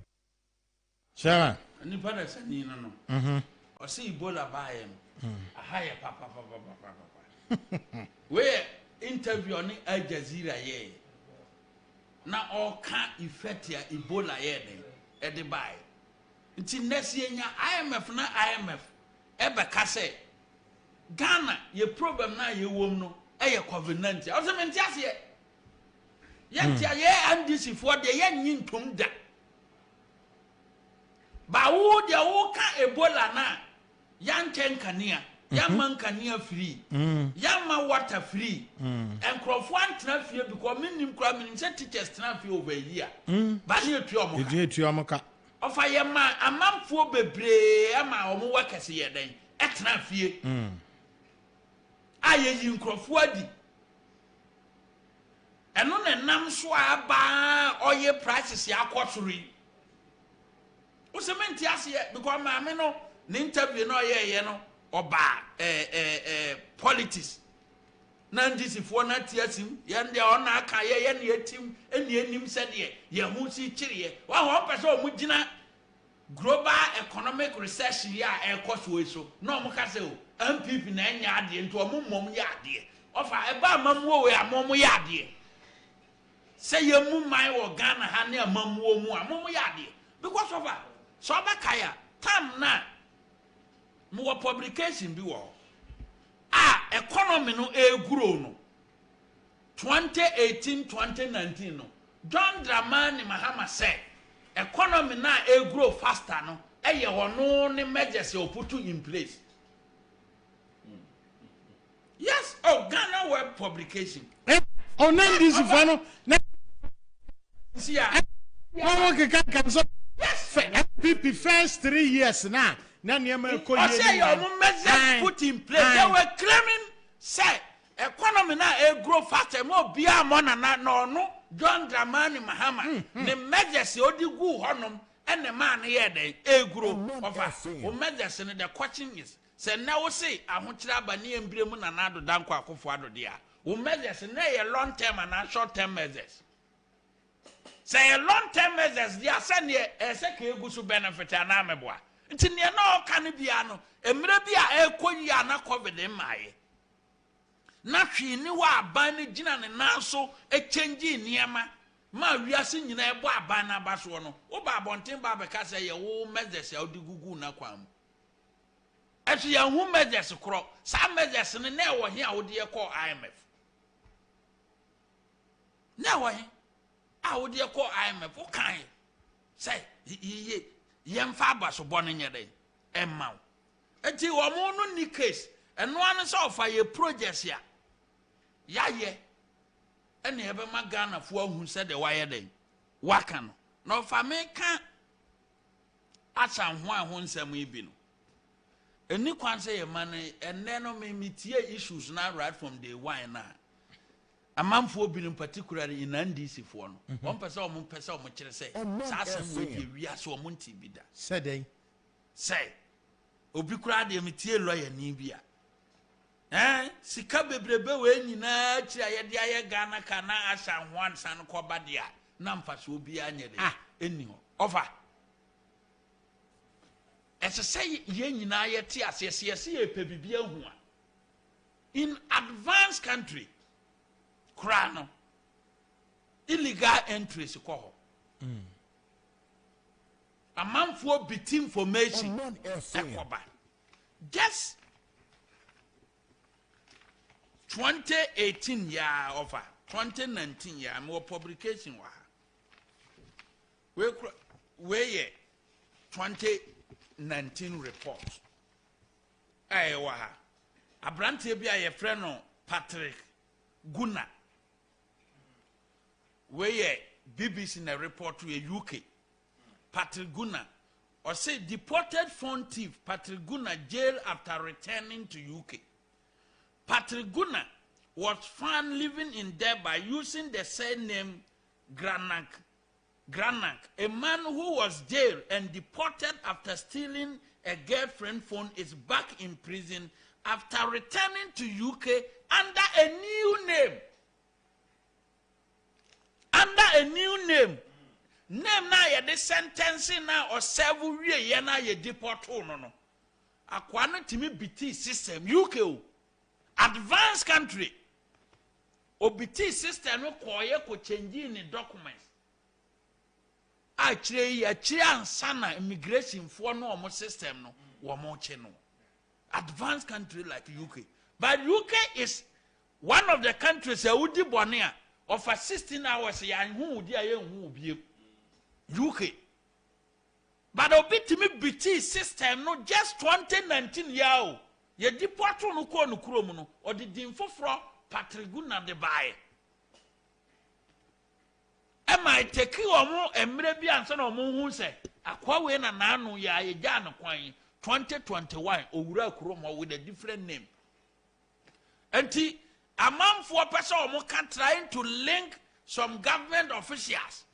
So omo nim hu bi na asan one akwa aba no say system no one say ye human institution of a wunyan 100% perfect. Wunyan 100% sir. Ukwa America, a advanced country, but of a more illegal immigrant who are country bia. In America, this year you are more report to say illegal immigrants in Kwano. You are more report to a third quarter. I almost say Babana we in November no. 210,000 American kuma do why you deport no we use system no we changing the din any ade report no na woman ni mai enye American and say so to me American to me jinkrofo go play no more handcuff mo no more side the chain at 2 or na Ghana for ankasa yes and so many other countries yes Ghana for more baby yibi wa abempri ya do ba chain gu 9 yes and won sa e wo play no so and e do aba and to say a man for some biti ye dey ekọ obo biti di akọ wo man na system no you omo nkakra because a system ni wa omo hu enti say system no wo ho ne say yehu a edede ne free infa of access through the system we and yehu say the same ashan one ya ye deport no and asana ba meboa na andisifo asom say ne edi kan deportation no kra no illegal eni kwanse ka deport no na MPP fo binum esisa akire eni ye deport no meti se inu safuseni kasa se and deportation kra ni mra biam na adentre say ye deport no ni ye deport no in the first place them inu safuseni na kasa say ene andisifo binum agiaginam omonti bi da na ofa ye ni immigration act wa ha makwan me deport obi I don't think any meaning ya wa mra wo kroma kire se ye ti obi na se Oman fi se wa o hanom no ye security threat ya ye timi deport no of as our immigration act na section 35 of the immigration act no or say a foreign national is liable to deportation if he is in Ghana without a valid permit or any of the condition which is on which his permit was granted has been broken. Say ma asha one permit not to kuro mani yankase onye galamsey ni ye chine no ye galamsey ye tim deport no. That is the law. Because permit ya the man say on stay krom hanom no enye no ho aduma na oye den oye nti ya nwe na ya osafo man fo say wakwa akoka say ni ye TV da no na ma ye deport no ni asem emra be no mo deport no immigration act no 2000 at 573 emma kwan me deport foreign national bia ye fi say wo krom ane wo activities na wo ye no and no mining say ebo bra ye mfa unko court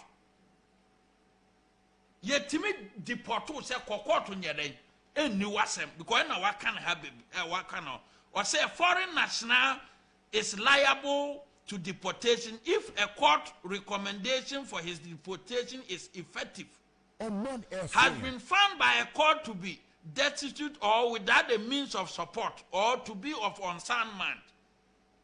He is in Ghana without a valid permit. His presence in Ghana is, in the opinion of the minister, not conducive to the public good. Otiha.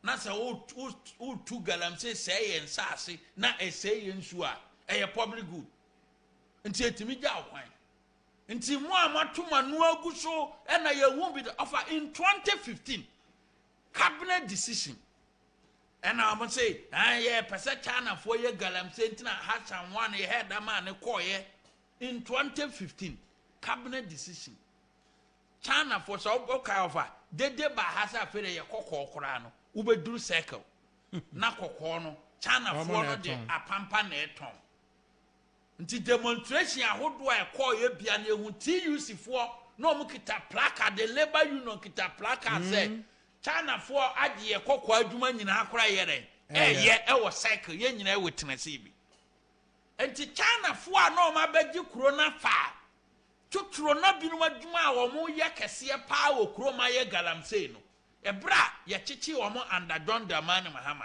at the cabinet o take decision say ye deport wo mo nyina ma ye ni wo masem cabinet decision and me wo Inusa Fuseni o kasa wo ha in 2018 o ofati asem o kan ti say ne Mahama ni na NDC fo esan ten say sa de ne de o mo TV da wa sama waka no fa se tetrema nyere empro weye Ghana web publication and woko kan wo mo station Power FM Ghana web here then epic ye Inusa Fuseni or say NDC deported over 5,000 foreigners for illegal mining.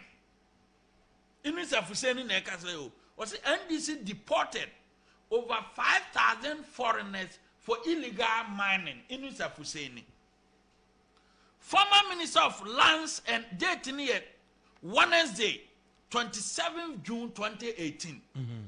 Former Minister of Lands and Natural Resources, Inusa Fuseni, has dispelled claims that the Iswad Mahama administration was not committed to the fight against illegal mining, also known as Galamsey. Following President Akufo-Addo fight against illegal mining, many Ghanaians have commended the MPP-led government for combating the menace than the previous NDC administration. But Inusa Fuseni, who is the member of parliament for Tamale Central, has downplayed such claims, saying the past government took drastic measures to suppress Galamsey activities. Speaking to Kaichire Kwesi Apia Apreku, host of Drabwase on Power FM on Tuesday, the former minister disclosed that his outfit deported over 5,000 foreign nationals, including Chinese, for mining without the required permit. There is nothing like deportation. Or say there's nothing like that. In the first place, you did ask why you deport. The same minister of just yesterday, or say you can say you deport. Na niabani ye ni nye papa. Hey, ena me kwatwen ye na yi bai. We ye se party ni bagina nkom de ye press conference. We are defoded. Nti nsema ndisi atia si montene say deportation na e bin si da na se ka edi asem no. This is a former lands minister na okasa say we so na ye cabinet decision say munya omokwan na sankofo ukodu o masema ye ne China fo benya problem. No so mu deportu Chinese for mo ha mo mania na permit nyere anyone. Nti ni abai asa hwan na system na yede ayi na yede apie say ye dini na asesa of any paduana de nye den and sign anya twi de ni embassies ya wa from de tu kwan nyina ne fingerprint ebe ye den ebe yinu e de aba enti no anta of galamsey activities ne de me fi say still the fight ne ka say ye fight ya ye betima fight ama no aye ne ya fight ne yie because the situation say ye fight ma binum aye na binum de enye de a ofa na de ani breba om kwoto abatia no se binum ba ye na binum nye edia o hwe ne esi wo lembere ya we de bebo IGP abaso fa otan okwadu ma no wayi ne America commander na o man interdict no ne kwanso anan because just say ye didim nti ye ten ya asem na ye agu obi so ofa wa ho said the university nti we de IGP ya de otan okwadu ma no wayi ne America sa interdiction we de wa ya de otan okwadu ma no wayi ne America nti de Jamanie ofa we de memfa nkwa ho otan okwadu ma no wayi ne America because any part where di boni eche for the sim wo mama ne sika puduo ofa unin za de o ye wo many of such people are omo na protect sa de o ye ekoso no omo wia ya ba be di mampanyini ni ministers ana chief of staff for tini ba bia onim but mo eche say mo asede ase mo be protect ye japade da tia japade no o se ye na epesika wa ya China ni baba say niama na okwa no diskana baba ma ye bosin akese yan so afa na ye kekere man ne say ye ten ye hu yie of aluminium industries ahodo ne ya nkasa mire bi beba mine no ye mire bi beba ya ye ntimi ntunto ya de okroma ya ye betim nti adentina ye mo ho ban anto se o mine ko na nim no ebeduru ba bi no ya ye bedi ye ho se ye benya ye equipment yesi kasembe ye yie ama ya nya bibia se enye obi na ebe fa o man ni sika akese wo ye kwa ye bretuo ma ye den akọ na okọ ne so okọ dane no sika na afa de ye na momo so e pa achew so we fifiri a ye tie e wo IMF for $3 billion in hu asema eni sika egu wura mu a ofa ye bebre but we need technology akese ansa na saa niema na ofa yetuma yeden a benefit wo ho ni nyina so no ebe hia mre technology be ko na nima ofa technology be da ko na nim with that education enye yie because Singapore ni Cuba no nyina technology akọ na nim no education ya ye bia na yeden atima boa ma omatima ko omanim na Cuba na nsen ya na omo ye womo invest in education and no imagine omo naso Singapore omo invest in education and no imagine omo naso nti ya nya aban ono so ba invest in education na oman na gina ne naso e bia 20 years to come no na ya nya nkrofo akrachefo mu a omo di nimdi akese na ekọ into agric ye benya nkrofo a we de e bia agriculture technologies for omo gina ha omo nim sede ye mfudie no ye betima nane no ade from the raw material afama ni eto na say John Dramani Mahama ne ya wa fi John Mahama fa ne ye koko nanom because me hu amamuo bi a obabu okrom ha eye papa say nsema o keka nyina no wakanda nano of our S gracia asem ya obeyi anu ya no wafa ho akọ say me implement constitutional review committee nam say papa ipa waka asem 2012 say yama akwan na be di president na constitutional review report na e bae no ube implement mfie nan ya de ma want man ye nti ye ka S gracia ho asem na obeyi anu a ofa ho na obeye o manifesto now they are quite starting a constitutional review no me ba me make sure say me implement it but 2012 you said it in your manifesto I want to man then am fanya adwuma page 11 2012 manifesto of all kan want to man fanya adwuma and so nra wa yire ne ho ye be running lean government hey ani breso ye be running lean government no kana ni breso ena ya bo binum pa ya boy pa say yen tata wo de ye mo pa say da bia di trogu na nado ne na ban so wo de ye mo pa na mom wo di tro ne say ba be kire mu a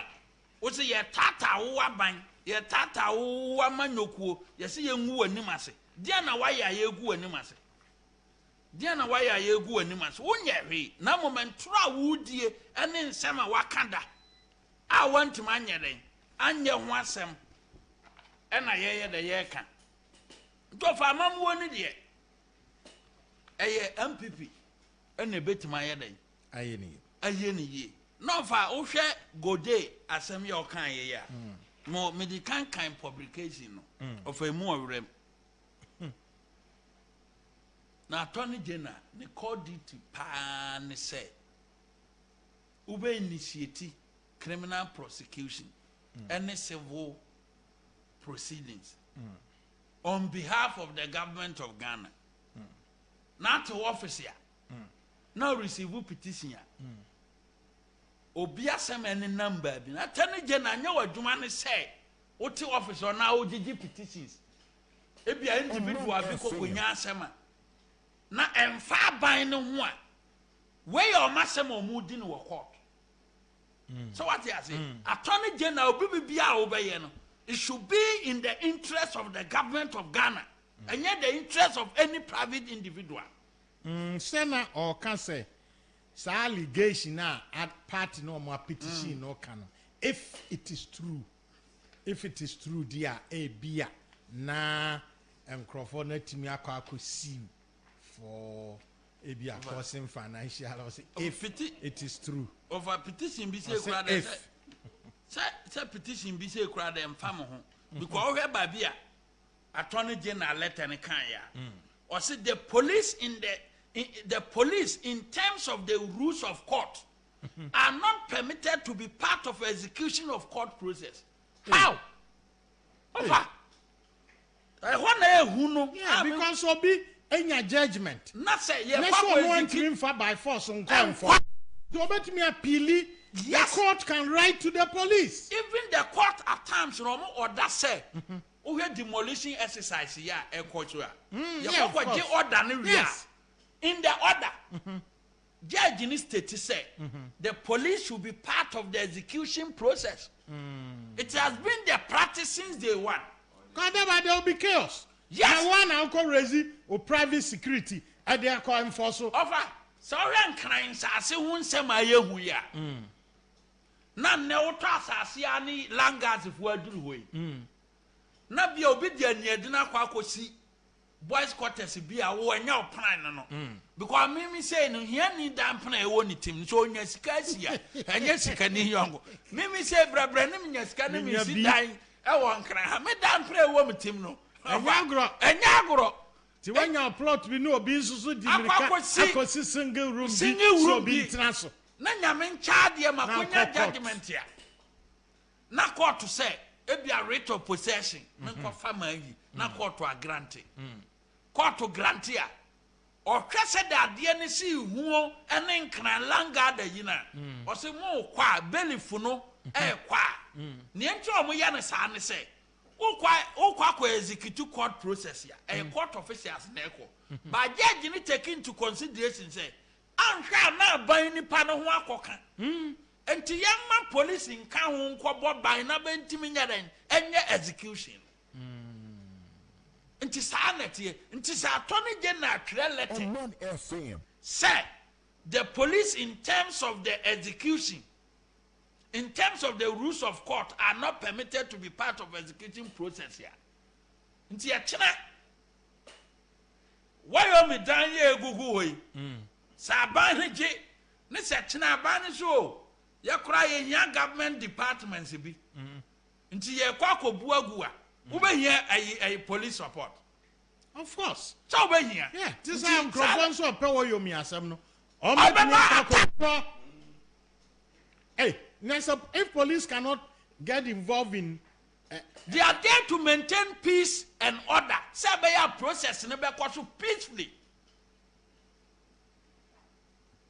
Offer most of even nanwa da ya komo beye demolition kakra ya minister Koko ba kakra offer court order tarito cause one yisa ubewie no obi container bia e 3 series na wom de but obekọ say process na mo ba ya mo beye ye emfa kwampa so nti na bia me see aban no for damages bi ene ade na me niam aye den asay ne nti e wo ha ofa me a memeti ye omo twere sa letter we emsre during the constituency elections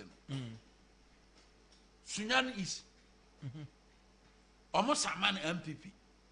Me polling station elections. Polling a man forcing ya the nokra pae can nokra. My interfere of polling station elections. Okay. Because me need magical be here over to me. Until me time original time and polling station men for home. Men for home. Muyi wiya. Na polling station so me maba. Of a abaye called polling station on to okay. Trouble my brother. And Timmy, I'm on to regional chairman. Timmy, found Honti. That be Adam catch a chairman for no be a more interfere. Polling station elections. I am mistake. Mediana set committees, and I'm so beyond Koyana Juma. Ebia, 1 or 2 things, one committee member be a problem. Because in most places, Meme was saying my DC for. Do one na chair. Nti woni DC bi wo problem. Woni ni problem at the constituency. But because I woni DC problem, the man nye party aduma. Some man nye party aduma. Nti o makoko yo maduma wie. Nti ma interfere polling station. Wa won to ma ba memfa ho.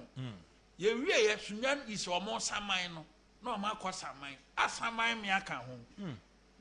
Me wo hona wo makọji contempt.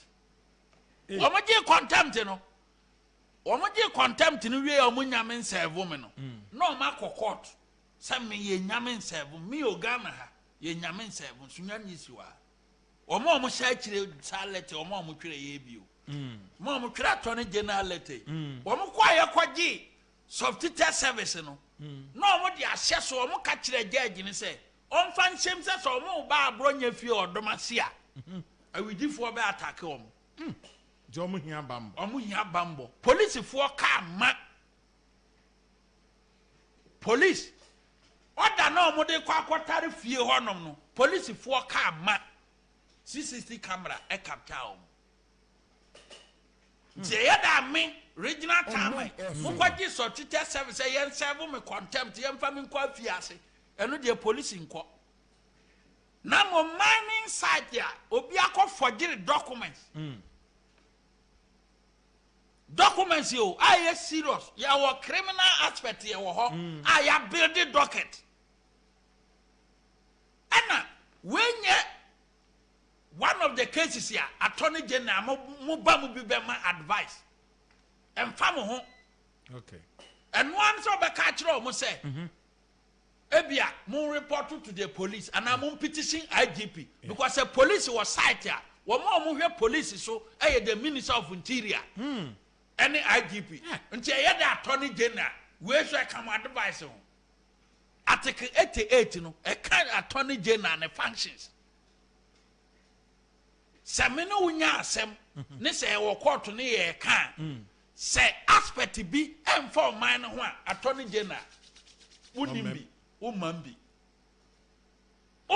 ko kra anya criminal case civil case ye pen no mo nti no an say obaka chom so mo nko appeal and now say police wo on say monte asia petition the interior minister and the IGP now mo kwakotwere say the police in terms of the rules of court are not permitted to be part of execution court process here now person kire say just said ye kwako execute court process bia ofre police obaka say na no letter no mo na mo de buy and this letter so ma copy IGP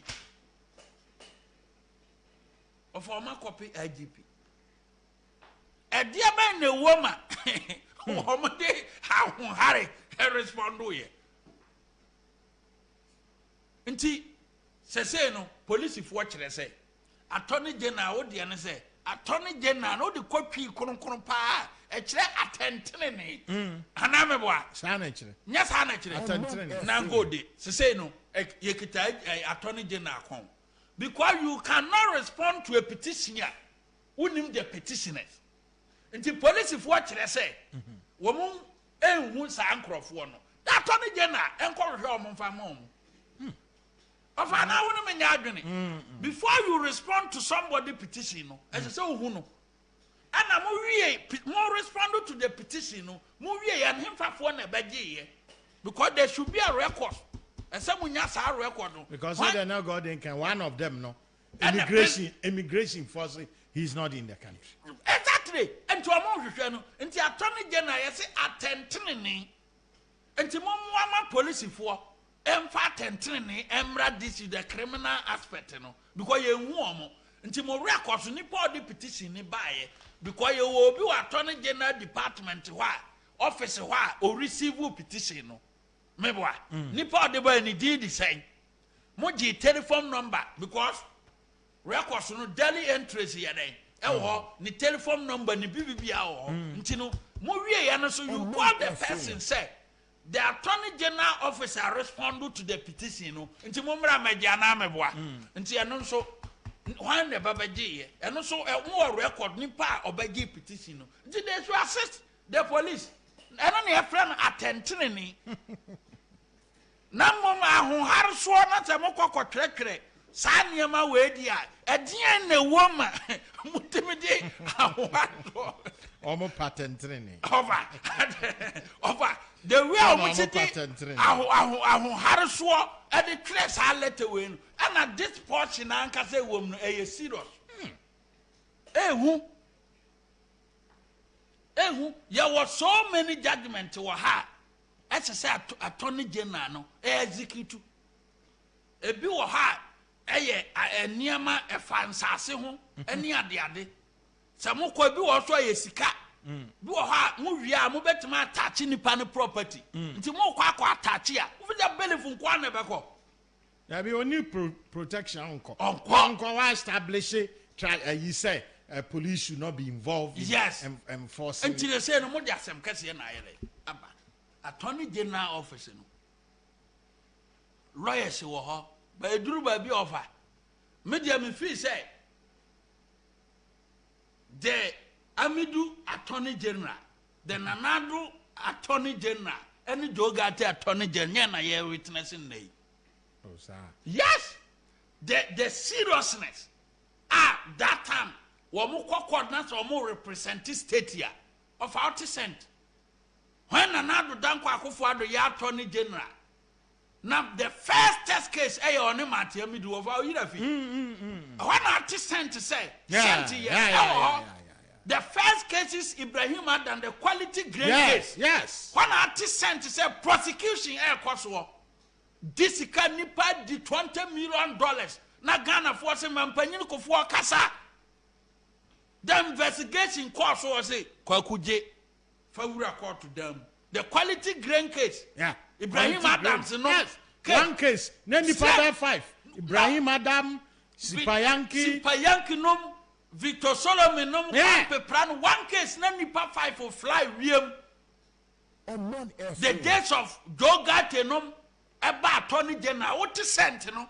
Say sent or not sent. So cases no be cause. Cause why? See Eddie. Offer.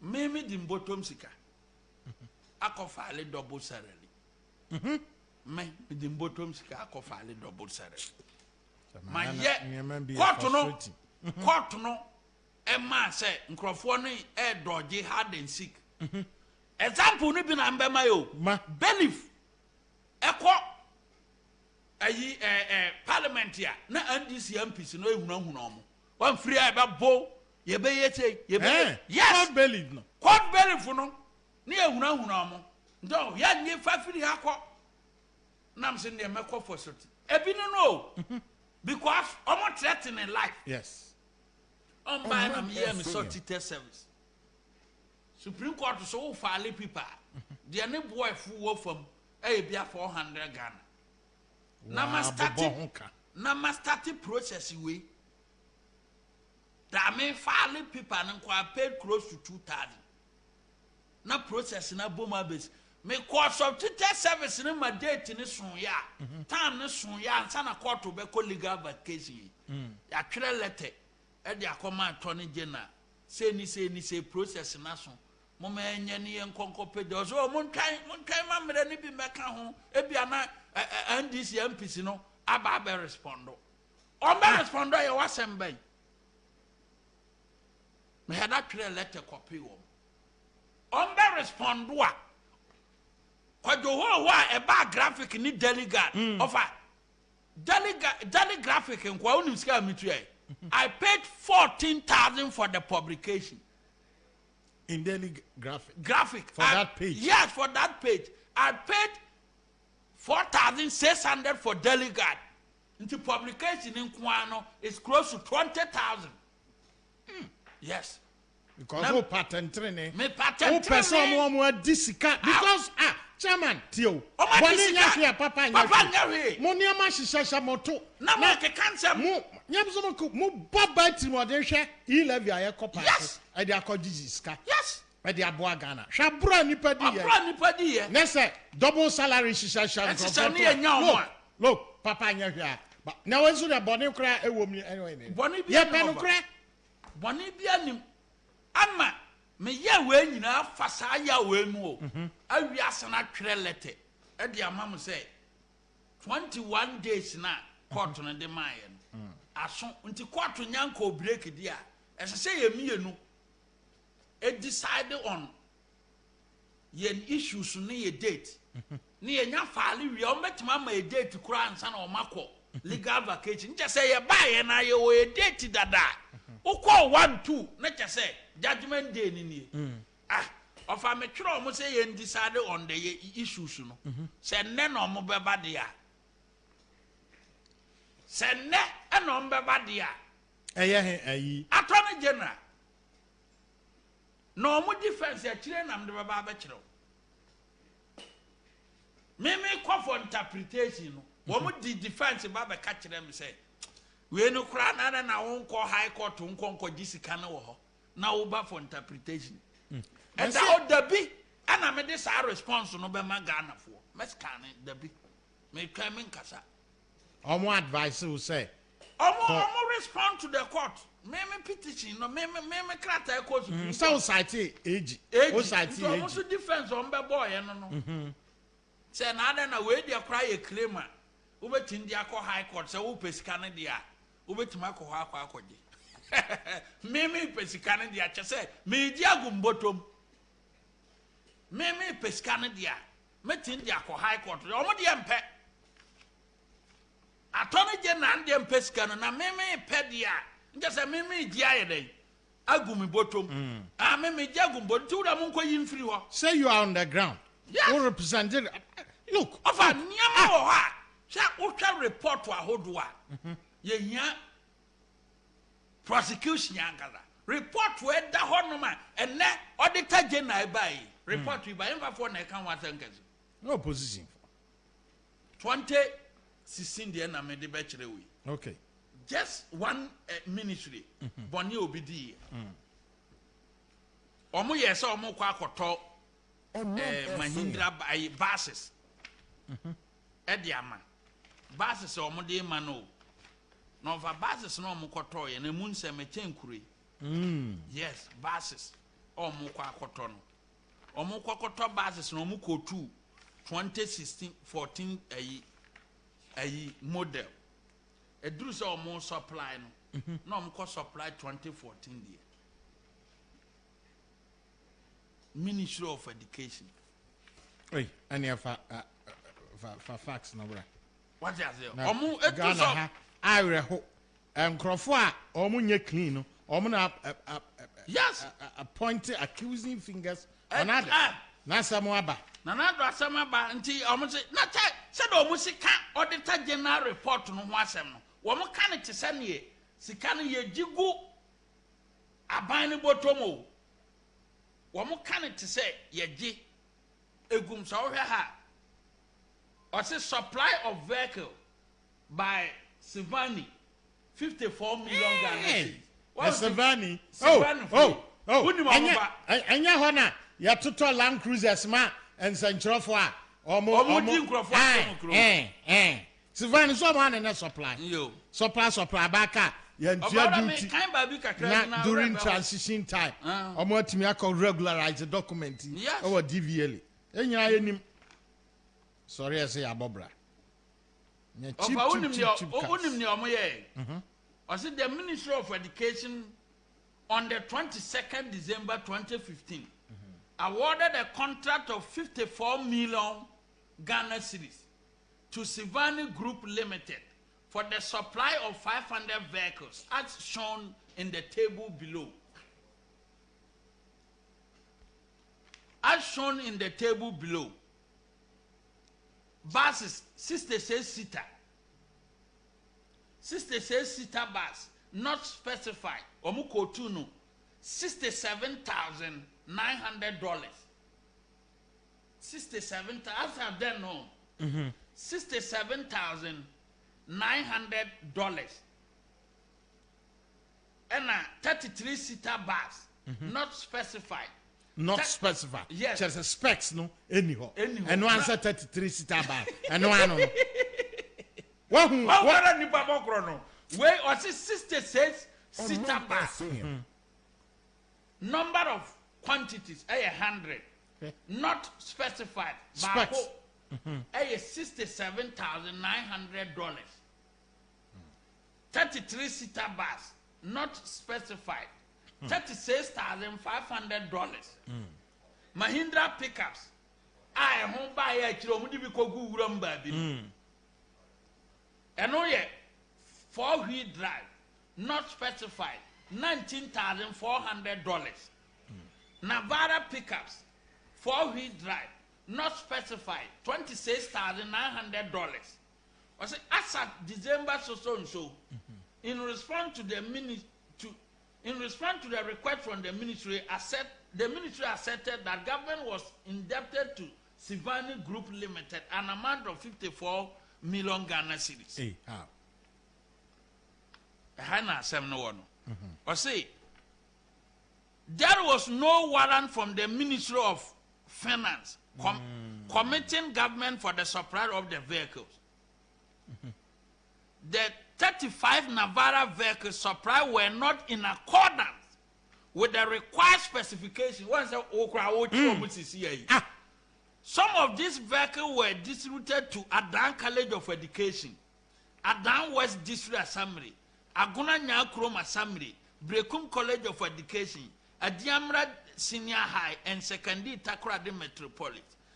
The unit price, $26,900 of the 2016 Navara 4-wheel vehicle, was applied for 2014. As at the time now, Morton, you see unit price here 2016. Yeah. Now, but vehicle now I buy 2016 model. Into Sikano. 2014 model. 2014 model. Into Sikano. In Tobo say Tabam. Wait, sa report we now find now. Adao. Any be table so. Obe table. Into yanya way and kind by yanya petition kind. Tell me see the days of Nanado Attorney General, the days of Martin Midunum, any the days of Joe Gaten over. I come, a bit mabium na viasi ase. A bit mabium. Ah, offer report to a Hoodwa backroom or bit me quatna public accounts committee and him. I did $9 million DVLA. Or say, I admit, I'm sorry, a human error. Young Fancheno. This I report to your bar power. I'm vanishing to thin air. $9 million. And then I don't know, be office now, and I can be and say, and Sana, you see, the justice system, and not Ghana for sure anymore. And I say, said they're not Omanfm one PP government, Mujidi say, yeah, on bar. Obia where this guy betche no we and no man ma ya the support to even the establishment of certain offices. Yes. So OSP office ya de enye brana fe efiri ha kwano se DC bia nwansa fa na fichire kra na akwache no obi se obi se afa bia I say bibia atwa mu de ho hia bia ni atwa mu hia bia especially de atwa mu under a certain regime and they ho hia bia ho hia bia ene no o de ya foforo na aba no ni aka no de nya Ghana sika foforo nkra ba ni nyina so bibi kitik trivia issue I know they anka kodi akire yes Shaman, look. It was look. Ye nyina ye nim say. Double salary. Yes. Nipa bi enye comfortable thinking say oh nipa bi ye involved. So on say we kra hwe sika ketewa bi ene ade. O de ase. Ye nyina ye nim. Na mo nso munim sa no munim sa ne ma hyehyehye moto no. Munya papa. Na mo nso mu de munni bibia mode mu ani beto. There is no consideration. Yi Levi kwana mo party ni fa so. Mode abai nsusu abai a ono wo facts. Owo evidence famo ho someone get double salary. Obetumi atry mo na waboa pa because of enkomo bi ne niema bi nti. Na mo de tio. Ono mampani that is why me I support Abronya 100%. Oda say because momo de mo ho kire mo a obi fa na nimto mo ko pa oda say na we de momo na momo de abai ho kire na. That is why you want to punish government and you end up punishing all of us. That is the case that mumfa double salary and you bet you sa offer me fa and enkam no chairman is in court. Oh, Dabi. Obi antimi kasa. Look. Me say. Wow, authority no yamfa. Authority. Yenu nyanet ya. Me say. Dia wura dia wo kan tikura no. Dia wo kan tikura no. Ensamfo an chama ye beye. O de na October. Dako ye be devote to one of these programs. And they are raising funds. No.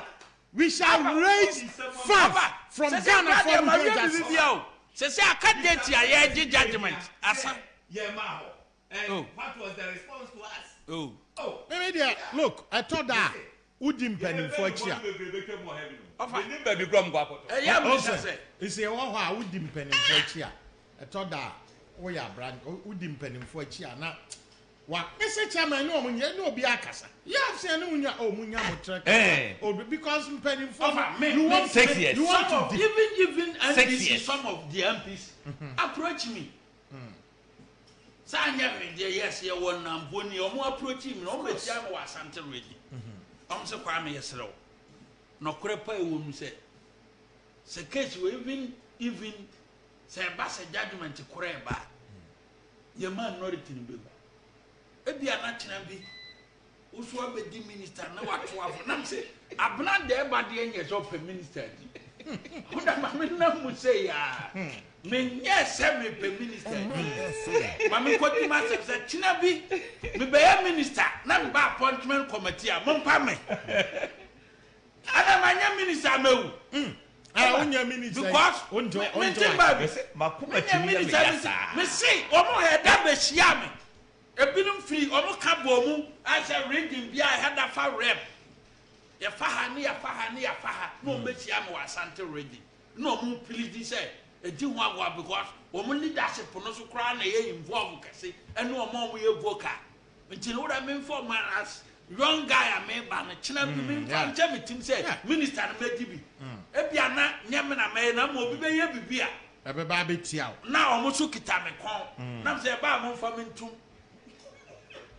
aba mo fa mentum ba mo yese no mo nim sai ne mo na machire ehu abe ofa enna me da ho ya na me fa 2016 auditor general report akwaye a okwaye bo na ba so say ne so auditor general ye hu bi da o ya ade bia ya dwena nkoso me fa we na me hu say 2016 31st December or audit no one audit finance ministry. Yes. Domlevo. Na say And then offer any. Next one no appointing no by 17th December hold review. 17th December. Or more 2017. Let's say 2016. Let's Ghana 2016. I want the sign. Oh, I see. And yama bonne ni sika e fa mu nyina se finance ministry na efiriba. Nti hode o ye so okwo ho a aban a e ba foforo in 2017 no eja betom. Ofada bia ye ba ye audit a ye audit agencies ye share finance ministry all the ministry ye nye. Yeah. Nanu ada report we ba ye de bibia sie Ghana. Dabi ni nyina. Omo se ni patri bi kra pia omo 1 million anabwa from finance ministry. Ofa of NDC for ye dede wo say ghost name. Me was some crofo no nye ghost omo wo. But ye were diary dictionary. Ye de ma contract Ministry of Education said dictionary ye kwa ko chairman secondary school for 54 million. Diary na nko 54 million Ghana cedis. And Professor Nano Poku Ajiman award contract no. No di claim buy ya ko obeji huska no money contractor na charge. E wo kroma so omuti kroma epe running mate yedi. Where auditor general report ye ko supply dictionary am a secondary school 54 million Ghana cedis. Oman supply. I know my present invoice. Ya de ho so wasem wa. Na we fi Gambia yi. Percentage ya pie mu ko dada. Laptop I know chicha.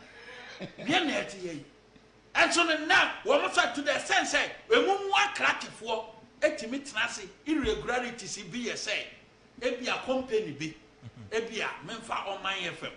I know what you so far auditor general report tonight. Obetimaka say, it be a revenue irregularities. Taxes, yes, a Ghana Revenue Authority for JJ. Near the Ebia company, Ebia next say. Revenue officer biba Omanfm. Na tuo bi say Ken City Media. Etua de ma ana Omanfm tua no. Tax officer na nkwa nkoje. Ebia 10,000 Ghana cedis. Nti se wo revenue irregularities na. Yetimi kan nyina bom say ebia no nkwa amounted to ebia 5 billion Ghana cedis. And on chess a physical card be no be a deal.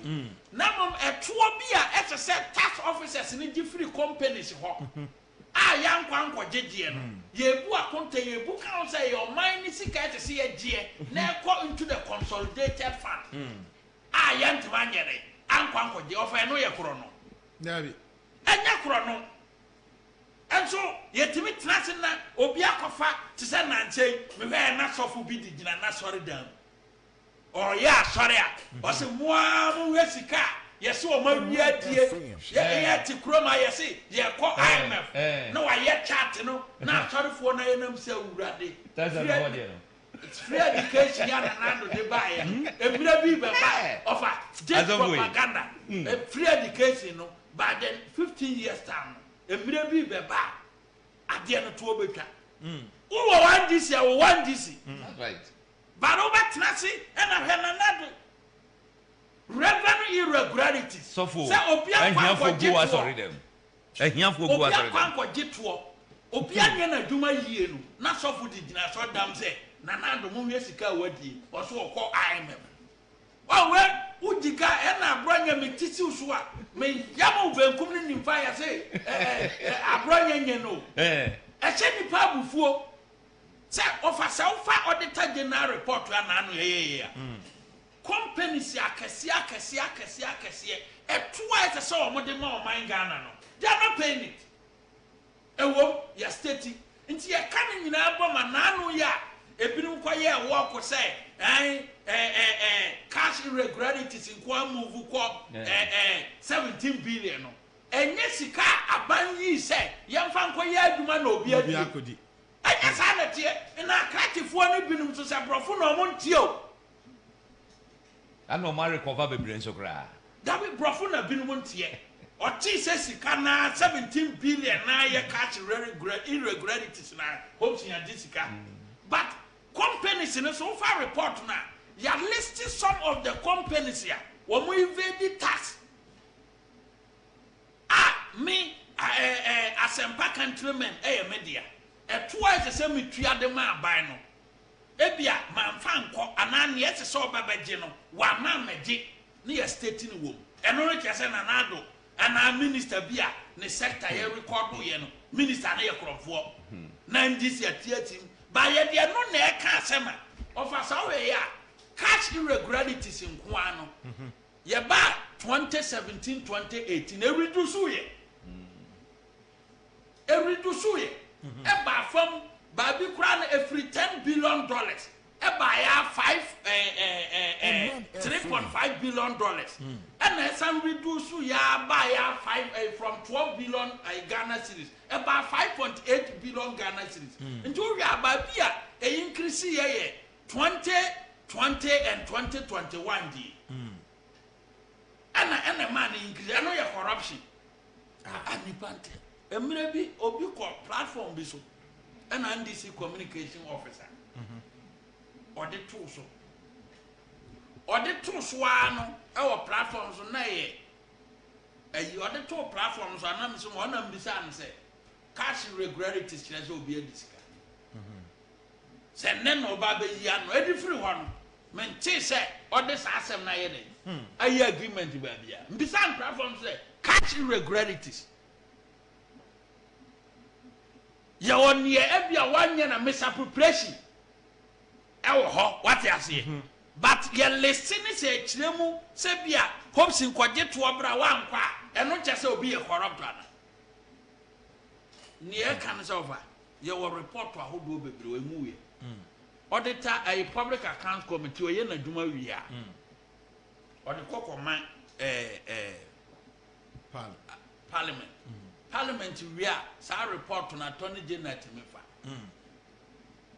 Of course. Even cases na e wo ho no Attorney General crowd dey opa won twen compensate public account committee. Ebesit. And one say ofa auditor general report na. Ebi e so clear say ebi a director bi anyere anya na dwuma yi. Wa bosika gum. Because ofa report we ya Ubahu former MC Doma Central, Sikawa Wieno, a chenkure. Our noir demete say 500,000 Ghana cedis. A bedin ho, a boma ba, our report to Doma Central. And Tinipana demetia. Auditors squan wow demetia, I was so more refined. Attorney General Public Account Committee. Maybe not yet. And now, no answer will fight. No, I invite Nipan. No, I initiate. Who process? Yes. Oh, dear, of our dear Nipachi. Or Fadia. Sapa, no abros at Tintino, Naya or Gangan no movie. Of a dear Nipachi. And they say, what to say, Obia Fessica, a dear, non in a bo. Make Mark says 75% of Ghanaians it is idea. A mom pet. Ayo mayi enti say yet maka ana dance ye no so no e wo ho a dance ye no ye dey e wo ho he na no calculation bi NDC ye say judgment debt nko a na na Dubai wa ba betua no e 125 million Ghana cedis don ma matua 56 million dabi gan and I'm saying my bomb pa adianie so far aso photo whatever na so far panya construction force kan kwa na so convert into series ya eno kwa na moro sa sika ya mo kan ho asem no for judgment debt so no we better avoid paying judgment debt ya judgment debt bi to say why you media no de eno ye create loot and share e bi to say panya construction de e create loot and share because company 1988 and a Rollins pam or free Ghana so mo evade tax and no back of 4 pence on a for pam or own tria e da do mama ni atamese pence o mutria wow by judgment debt to say nanu die say hopsing ebia to say Attorney General de o report to ye say ministry ni ka e de ka ko bo obi a na insurance ni ho no mo de call no mo di Attorney General ministry no ko no mo ko tua judgment of abetuma ka se won tua won why se se wo tua nti ene de judgment debt bi wo ha wontimi ka sɛ wonyere wontua na mom court we fe a mo de te attorney general ministry ho no ene brofo a ye ka hye o mo hwene mu no emfa enyi sika ma one of your key yini say you be prosecuting crofo ya masse hopes in your case ya no a petition wa attorney general na ahohare so ye nima de kura free mu ba na mo ma private advice where mo ma private advice yes private advice so the church be pm of our phone Boiling Point 2 free Oman 107.1 FM Ashfm Wokumasi Hobson Adoye to us answer na renka messages kakra na afi yemfa boafo ho nsem so emra wo amodemo contribution about fakeke@gmail.com no yenhwe agebo asante os the NDC government was an epitome of corruption dear I don't know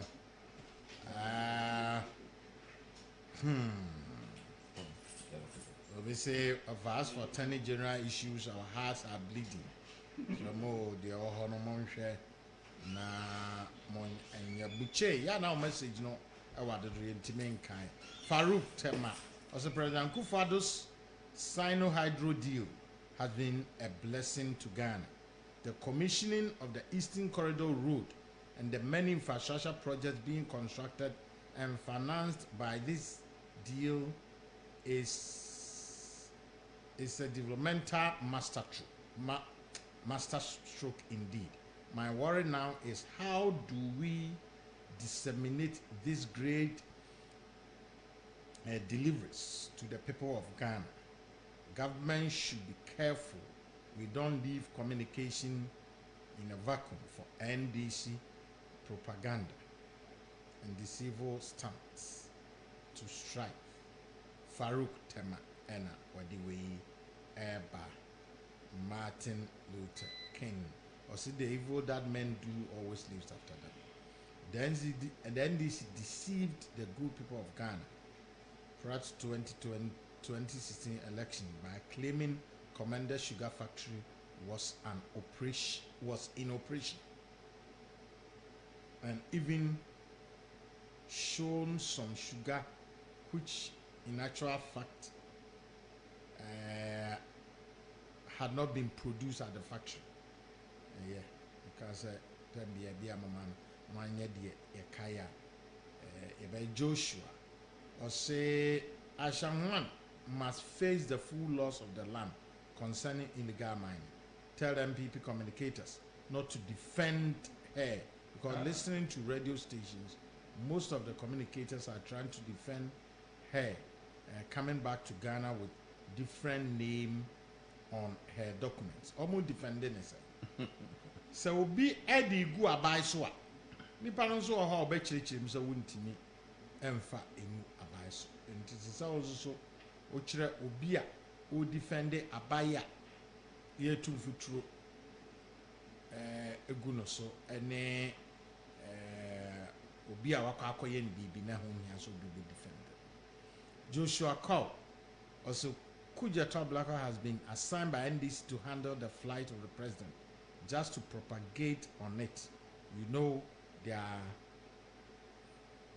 experts in propaganda. Joshua Call Sami Senior Breku and now the way ba also ubetimi de odiaba ba ebekin kind na ediama Erica Kwama Batin was the first of all a very special greeting to Dr. Antoinette Chibuda, Deputy General Secretary of the NPP. I'm not enthused about how the police are lately treating DCs and MCs. Why must the police arrest Bonzoke? Which offense did he commit such that they have to keep him in police custody? Shame on Ghana police. Police he's been interdicted because Obi or no head of dissect there. Unkochino emfano anya yusa. Yanko yanim na yankancho say I wish Jesus boutique said they kind no betimi akọ akọje ntare papa na sisi omo shops ni mu nyinaa omo wo bubu ni African wear captain de aka ni nyinaa bi enti terminal 3 airport departure hall Jolu Sai Plaza edan no mu Tesano police depot award North Kaneshikwa no so na osu so opposite Dynasty restaurant ni nyinaa akọ abenya awosi di hospital ni ma pani nyinaa obetim dia sit on se dey di kankan eya from 0244 649 na also akọ bi se wanya malaria na opedro betu na se pa na typhoid a drug esese onsaka ye give us herbal mixer a drug timi malaria and typhoid papa afi well lose appetite be bo atumi so support immune system na mum say eye sexual weakness ene eno no na ubehia give us power capsule apart from no say low sperm count and now we need sperm cry and also so a draw ubetimi anom is for erectile dysfunction and STDs ahuro ni nyina ubehia give us power capsule and in a draw ubenom na give us co capsule so eye cocoa any ayintima drew any sise drew a sound so eyi amaman ma ho timi etowo and 10 memfa plan city extension for number na man efre omo na si dan no mo 25 years payment plan ma ode na mum terms and conditions apply nti number in efre na ne omo nkasa 0577 9111 01 0577 9111 01 and 0555 530300 05555 530300 now on the plan city extension for no and twetwe komo na omoma pe edan no bi ensi emfama JK stationery omona ton stationery papa any papers ahuro A4 A2 A5 A3 na customized exercise books pencils na niam papa nkrade suade e ma omo ani gi ho memfa mo number ma ya wa frɛ 0540 125 999 0540 125 999 mo ampesa mo ye stationery shops ni nyina no ho number ko na nso mo akwaji niam ani bi aton na hope sin bad me catch you say e ya fa goil ho number ko akoto fuel e de agu kam higher grade fuel and I had to amount normal price the water no so no na goil for be bu di amount kama enya de on bebu dabi the water no eno na ye bu di amount se ko goil kokoto ya betime de momo etua ka betim de electronic card etua and I say go card ukra bia ubua na o de etua enti ma wani nchire goil na ho say ho and higher grade fuel you turn the amount normal price Hobson yeah over na to say nyanko podi adom yen yanko eja ne edi kan yenchia adofo nyina na National Cathedral trustees yenchia mu nyina ye ka adofo se still ye ba mu na ase *979# short code now their donation Oko ADB, Oko Fidelity Bank, Oko GCB, now can National Cathedral. Ubetimi ayo donation wo honom. Enti momienye ni mfanhye Nyankopon admonyam. Ofa. Ya ni sawie, onse ya kasa na mepia abonten. Mensa kambonzo ke. Ya di nkomo be 20 minutes. Wa ma me briefing na mema amanfo etie ne ekoso. Na before then, ofa always it's an anka adwuma kama kakra they say by 3 months ye huso ade enya adwuma o ade omo ayi ne say me ye nim ade kude menem nkrofo kakra o moye adwuma wo honom and e be internal because no the a lot of the steel yes re omoma yehu ne eko because we say amount for year or more payment ahead of our supply na ebi ho by ajere so ahwe be 6 months ya ye supply amount enti yes re ma omoma amafo ema mesungu abanso biom de wo ho bia no omo hwese bibia betimi atoto na bibia kama last week omampeni ewura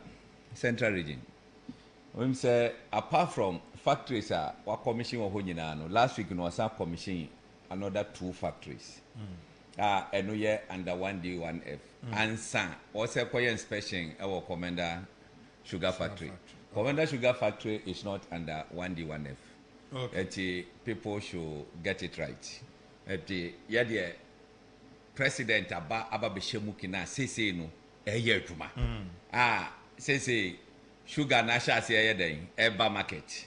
Enche ugura store biemu a obenya commander sugar ni bi ato ama bibia akọ kama. Etibefa kwanya we so naja media chair minister for trade and industry. Na Juma Den a woye eye papa Alankojo chairman asabre factories bia ni ebie no Nyankopon enhira no bebre. Ofa. Answer na meba bonzoke asem no so. Anope na metie me national communication director Richard Ahiagba. One Sami Jemfi on Metro this morning. Na Sami Jemfi Kasembi was say the whole world we Sri Lanka, Ghana, any the West a year I just say your debt to GDP no a year West. Me amusheme. Ehwa na me call internet no so. Ana me call Google ya. Na Arabia ono so wa ben pa won central adwuma mu the friend no Evangelina Chapkanoska Evangelina Chapkanoska said no sa no sesenyo and why a year work say national debt by country the top IOU nations na say or more a decapa say bad debt to GDP a year. Now, me share top 20 Ghana yenka ho. And so obi say we Sri Lanka yen Ghana na ye west instead of debt to GDP rate. Debt to GDP also. Me say me yemu sheme. Ehwa na me say no ma me nkonko check. Offer eni nie. Ne blog no spend me not. Etubo spendme.com. Ubetimi enya. Be share no number 1 Venezuela. What debt to GDP 304.125%. The West. You can't top 20 West. Venezuela and that to Hokra. Number 2 Japan. 256.49%. Number 3 Sudan, Africa. 211.656%. Number 4, Mebobo na NDC for the TSA as someone or more communication director na kaino tro. Number 4, Greece. 210.093%. Number 5, Eritrea. 175.575%. Ocean number 6 Suriname. Woman to see 157.396%. Number 7 Italy. 157.133%. Ocean number 8 Lebanon. 154.364%. Ocean number 9 Barbados. 143.003%. Ocean number 10 Maldives. Is Sanya first country no? Maldives. Country Maldives. Ano ye 139.667%. Number 11 eye Keved 137.574%. Number 12 eye Belize. And this is 134.579%. Number 13 eye United States of America. 132.839%. Number 14 eye Portugal 131.421%. Number 15 Singapore 129.54%. Number 16 eye Bahrain 129.417%. Bahrain. Number 17 Mozambique 125.309%. Number 18 is it Bhutan or Bhutan? Bhutan. A country baby 123.352%. And number 19 Zambia Tipolipo 118.73%. Then 20 France, almighty France 116.210%. We top a year say this is it. Top 20. Ghana koko PM wo hefa. Enso sabi jamfiti national ayiso editro e de akere Ghana for. Say wuji Sri Lanka Ghana na ye west. Tenano at times no omo kan nsem na ya nkasa ye mmomodien se ehonum na no ye be put on spot. Ma ye mapan e ma won tutu sa emfutro yi emfangu nkrofo ani. Ofa maka ni se ye wie. Na yanhwe ne esiye ewo elembele. Ye di kan abroje abo IGP abaso. Mesume ade voice na mabona abaso. Say immediately otimi take action. Hwe enye by mistake. Ana framers of the constitution omo hwe amambu hu nhyehyeye omo ye say ye benya district assemblies. Na district assemblies no yanya regions awie ni ade no nhyehyeye ewo ho. Ye Ghana ye say yenya police service, yenya military, yenya immigration, yenya say opiani na dwumeye. Omo nyina eye security service. Omo follow under the who call regional. Sa security fo nyina omo top officers ni nyina, heads ni nyina ekabom. No omo ne regional minister, no omo hia. Omo hia no omo susu bambo ho a. Regional minister no and the chair of that security council na omo have. Regional minister onye police ni, onye soldier ni. And so constitution no e di tumi ahye ne nsa se wona wo che. Eti regional police commander ebeba be ma briefing. Regional commander of Ghana Armed Forces ne omo ngika ho immigration, customs, prisons obi abeba no ma be ma briefings. Now, you carry out BB some kind of security activity biana. I mean, it should be sanctioned at that meeting. And regional minister and so per se operations because wa otimi fa phone no afre regional commander. No more to say side way be per se take care no more way ye side way. Commander need to be gas onye. As I said omo ye den omo ye.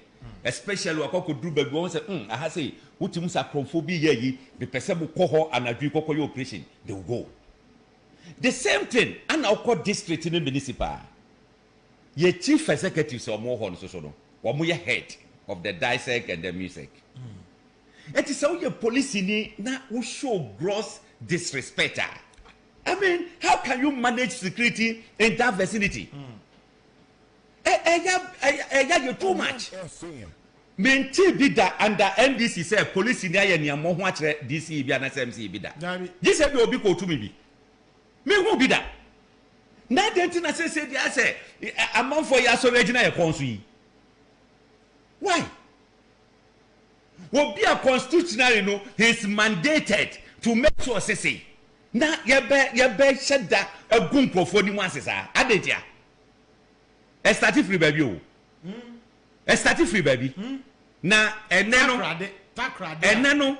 me say anamo a dampare atunti no me mpesa me bole me bona baso me je pu na yenhwe the subsequent ones wonim me because me ka ho asemunti no that be person me nya first hand information from the right source me nya police ni no ene ne nkasa ye de but the DCE aka kire me eye bonzoke aka kire me no offer enie last week Tuesday ana womuhu say excavators bi ewo kwaye bi mu etu womu ye galamsey no womuhu ye no excavators no ye brand new excavators eti ebra wonya hint no ana wo ma the committee for no ekọ hodom nkrofo no hu omo a pa omo dwane ana ofre police commander say yache excavators bi brand new too eti mpesa wo mame men na omukokọ ho ban ni enkope low bed car yi bi famna ni e ma metam mfanye den e fa nkota krade that time no abon regional minister mane ama regional minister ka kire de say e call circuit court ni ade ade e bi ohodo mu abon say yes o ya fan 1000 bi ni ade ade eti won fa machine no emra secondary no mo ma regional ye kan say commander mo 100 ade no mo fa court no mo fa high court anu ofreo was say omugusu ade ye ni men and ye ni men 2 o'clock as o mo release 2 constables anu mo call machine no wo ko drew machine ho na fe ya pepe a police for na free machine ho afa ko bisemu a wasi o wo frɛ ayi mines committee a ewo ehodo guy back for purposes of ayi mami money din because wa no agasa boni din wa yi Francis say wo mo argument no wo mo ja machine ho wo mo ja machine ho na manfo move ko hodo mo a machine aira ye inafa and wo frɛ commander back say no won profo ni free hodo machine no ye hu ba bi afa enti age give and take is adom yes no and what tonkrofo gumu so mo kokko machine no enti wo se eye ayi e kan say enrado pay ano papa be 6 something and obi ka che ne say eh wo mo hu say excavator bi si ayi so a wo mo de ko enti wo pie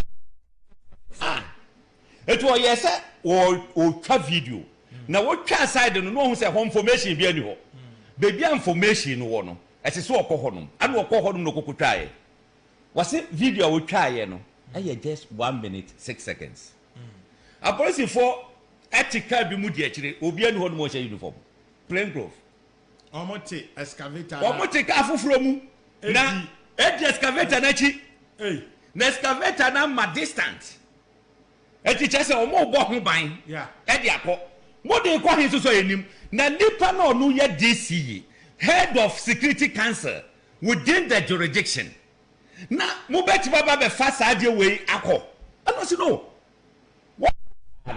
na media force so atinkanti na omodi di akire ana mo bisa no ana media for o ka kire media for de say ade no wo mo ma police for ekọ hodom ana say police for no free ho a edi ho eti omo ko bisa police for no say ebia do mo ni baby ewo ade say police commander no immediately wo issue statement say wa hande machine no amfa ma no say yes ma hande machine amfa ma wo machine wo room ma men enko no mo konko guide ade no because kobre wo ti bibisa civilian enyo adwuma biem eje police adwuma na se wa mo akọ no mo afiri ho no mo a afa de biem immediately because wo ka santi no ane machine no wo DCU ho eti wo mo ache no ye ba investigate no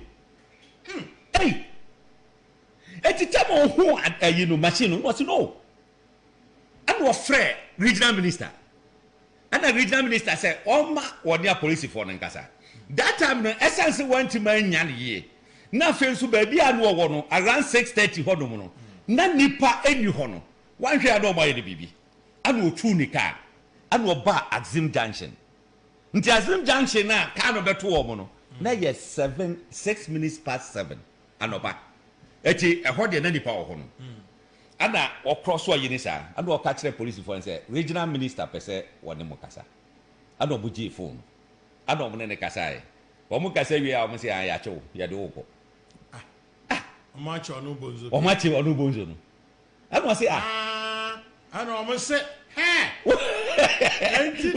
watching for obstruction did not quite say mom na chi excavator no de no ko de ko and no bonzo ke no esa ebe cross wo so hu ne no because excavator na mo do no mo nka ho asem nkyere wo bia in the first place no bonzo ke na wo ye amount for be report you a wo man nkofo koye nkofo na dwane a wo ma wo police commander say mo ma a police for nkonko bo ho ban no a police for na firi ho amade no ko media for bisa wa wo say wo investigate no adu wo hu say ye de excavator eko over say ka bonzo gina ho mo de koya anka 777 ka meka say wo ye jimi for pa 777 ka meka kire no it was a take video wo pese wo nya evidence say ade na wo mo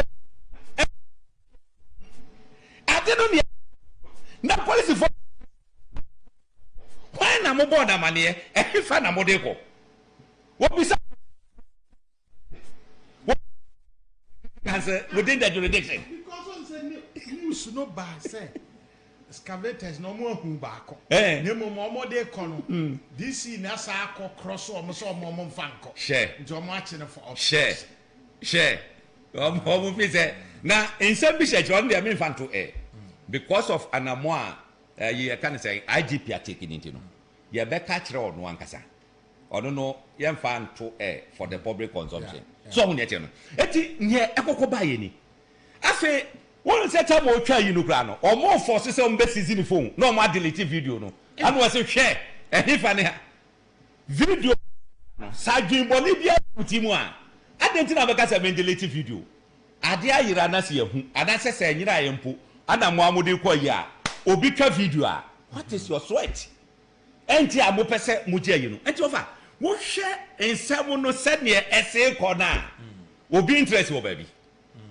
na memi worry ni say asi ba ko yankasa asi biom ya nhwe yi a e bedroom review no the powers na Ghana mra ediama DCE or MCE to work within the jurisdiction. One year, Ghana police ever render no useless. And since you tenase, you do that point, you know. My tenase, you do that point, you know. Let us Jojo, me say, President in Nikroma, but fortunately, you know, Vice President is in town. He's the chairman of Police Council. Yeah, Papa Ambrose Derry, one are your Minister for Interior. Staff, let us make sure we sit down with the police. There should be mutual respect for each other. There should be mutual respect. Over. Ebeye wanwa. Sebia President to eba yes red light as owa nyina nti aje bisa macho. Enyo mama. Ebeye. So again ye tititi. Again ene wo ka Ghana na this no o chemra na ene de enya sa ne ye ka no ye bi brom na so. Na so no mum ya hwe ayi over. Tapra didi papa is otura o se tu ten yes yes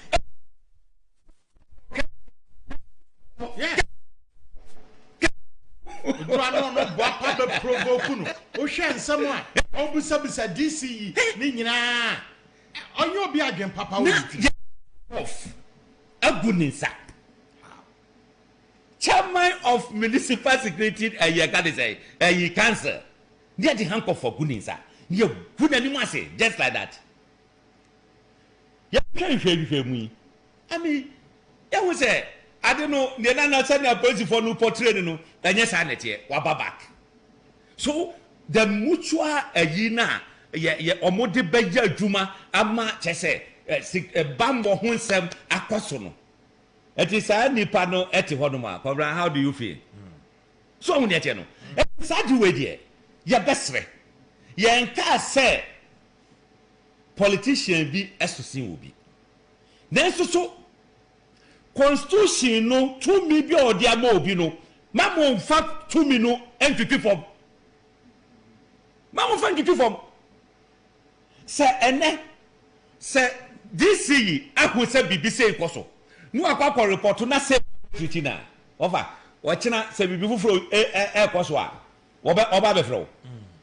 Eti eba sa hifo na be sofa. Enya man for eti honum na be sofa. So that thing and sister you encourage you cry. Look. Ye besre. And the more papa to waya there. Ye besre no. You should have orientation for Nkrofo. They should know. I mean, we have the constitution, we have the act. Take it. Take them through. Say this in the biasha da kwa bokro no a. What does uko bokro no say ye? E can say. Tiamra. I don't know what chini padan watching. Now obia who said bibi koso a enye. Nkofo akoho amanfo adwane. Wo no ankasa fa phone na frau because no obi ho no mo be drive to office in the first place. I catch you said dear city. Mo delay ya to 2 p.m. As a more reason crop for drunk crop for no. Why we drunk crop for no? Eka, yes, okay, say I sadia. What him? Samuel Magway in a costume nana. Let this no arrangement say. Obenya salobe ababefa excavator na ko. The near bra wo yes ade no. Afi won meti anaju da so mo sa no pa o. Yes o nkrofo no wo mo afri ho. Wo mo di America ko ho do mo a. Excavator se fa me. Na excavator no so ma won si atro ho tum lion. Odun so e dey. Ni company ho no mo to dan na se dey. Sa ni atro. Bi atro hu video no. Dabi. Okay, Zoom Lion. One or company in China. So I think there is a parent company in China, and of course, Zoom Lion ton excavators. Yeah, or ton at times almost supply heavy duty equipment. So we need plant pool. Yeah, plant pool. Yeah. I am almost wrong, right? So I'm wrong. There are no problem. I think so. Let's just say we are the part of Kokoto because the new engine makers are oh, okay. So that is Samuel Mani. I can't tell. Samuel Mani na akoso. That's a Koko Bani say ya. Police commander no ne interest here. Over. I say Misano no. Ne interest here. Police commander say I don't know what Galamsey areas. So no, the oje no ne interest here because from the sources pieces are mapping, there is no problem between them. Womuni fracas bia say ebia we are into we bo for the young man say bibisa. But just this one and one no. Bibi atete. Ka say assembly o amen kan o so on ete no. Eti the way immediately IGP atu anamo no is good. Maybe say omo kokota na obstruction. Obstruction. What be say obstruction? What go fa de? Obi a report to say bibi ayra. Ya hu et immediately no ababe aban dia. Nkofo na dwane no aya che ade no e ya aban dia. Aban nipa no. What fa de no dey call without telling him. Some more creative impression say afi de omo na akoche. And and a DC. That's a wapakwachi of a granted the same wapakwachi and a modeko. I don't know or muhu yeno. Why in a police for money? What you mean can't this is a DC machine no yapakwachi machine no. Yes. The police headquarters and I say ya de kwasi. I didn't know much man got as no. Interest you over me. Now who shared the attitude? The way the police were behaving towards the DC now. No, yes, why you be there? But for next form, let us build that mutual you can say understanding mutual relationship any other between the police and the government. Then you make sure say bibia ye bia no. The interest of this country. Ma you go show power. You can say show why the war power to fire? Why the war power to fire? If we want to show power, why the war power to hire? IGP, someone uses power to put you there. That same power can take you out. What you say? That same power to say, hey, Sadio, where you say, and you have to obey. But we should not get there. May you know, name you respect him. Look, and then Michelle police commanders be. I tell you, fantastic. We share the way we more receive you. How our money daily yen and the idea. Who say yes? What's your professional policeman? If you also so there over and you, I say just a deeper to crowd me do what did that. So many no. Eti your best friend. This case, and yes, sir, yeah, didn't and one no.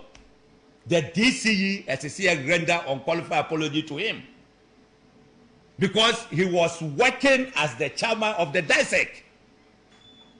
As chairman of DISEC, he can call commander and tell you, say, Sergeant, let's pray. What do you mean, I won't call? Because it's your work to do. And you want to mass away. Eti, offer, baby, I said never be doing. Baby, that's all cockot. What's Oman for one cockot? Or more, yes, or more the cockot, no more, share a year, how much of the cockot to that. Or would you near or advise or more, or Musan or Mochi? Eti, or Moko Piemu, our taprade, Adomusan, a coffee. Besides, the handcuff to Nisa, was it there be? And I'm so good. Sir, Sadio Mani and Uncle there will continue to see. Medim say, in penny for engage, or mobile call into this. Or my interdicting medim say committee will investigate. No more do more findings about. Nasa, as I said, your true be as one, near Chinaso. Now, this ye who be a member report to my say, now I otherwise. No, what's that telling you because we shut at the Tuntumtino. Obeti me acha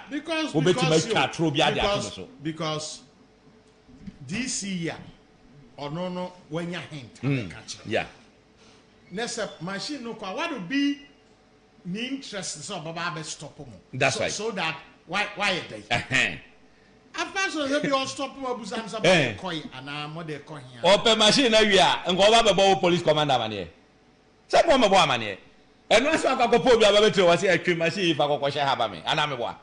No, what a man and the one who say yes, or protecting the state. So, what protecting the state? Then, more de consuswa, at least, Momo, and now Moma, Nipa Bako crying say uniform, you would say, oh, police in there. Over, Moina Moshe plain good. You better who say, Muya police for. So, you better who say Muya police for. This you know was right.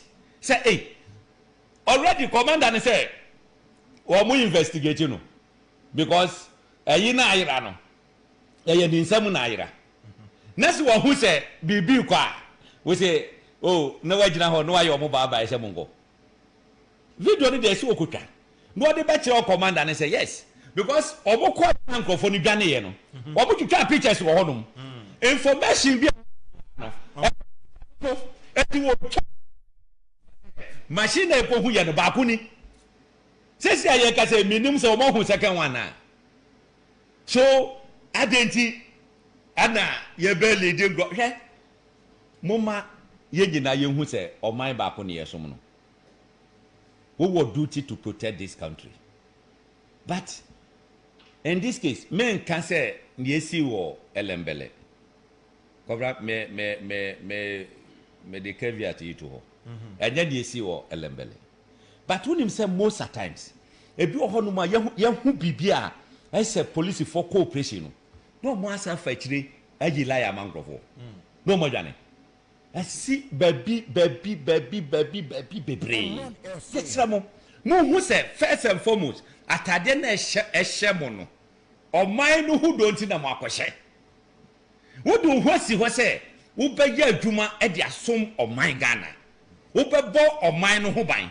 adwuma obi apɛ no okokoye no over what be journalist na ye journalist me ka se me teacher na me ko di teacher obi se obey police no ko di police obi se me pese me accountant or accountant na wo ye no ati sa odi akoma pa ye den eti ye ba ye nka se ye no eno ano no hwe mi ankasa ebi tu mi mrebi na me hwe police na anim ana me ka che ne se sa di we ya wo ye se wo continue a wo nyi nche da I told him what him what stop me na me gina ye and was say me lances and I'm say me fama no why corporal I'm catching say me lances me fama you don't have that right to take my license per the law this how you inspector and above and now bet imagine me license every me say wo inspect it you are not so I'm not going to give you my license okay hey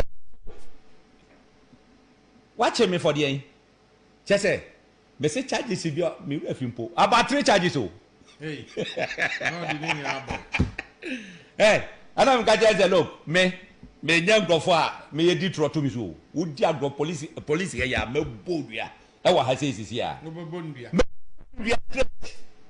afa na ne hopo anam say what is the meaning of that o say me ba me nko over speed me nyaku mo gina kwa ho no wa stop me license anam say me mfa ma wo anu me de look obi a wo tie mi bia no police ni gina okwan mu no o ka say for license bra hwe se ne rank ne nya inspector and above don't give it to him or her what him say emre bi 2016 yekoye can say doomsday demonstration wo Kumasi that time na COP Kofi Boache na ye regional commander ono ka say in his life in police wo hu demonstration ye disorganizer nipa de bi pie free ade bi pie free police for no hu so what him say meko anwumre na meko no asankare bari ahodom ana o mo agina ka police ni gina ka ba ko di komosa o manonko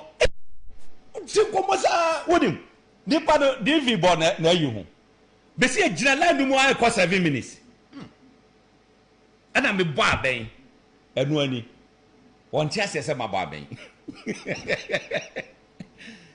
won ti asese ma bo aben amen pake obi move ya no aboda be na nkofo na be gina kwa mu o ma tutu ana me se tuo na mo atwe na ase kire say no waye what buy oh mama me ha de bayi give me your license e hwa na me license no ma no because that me person be delay me what j license na 10 and come e hwa na me tuye na mko me ja license no ma no me ja license no ma no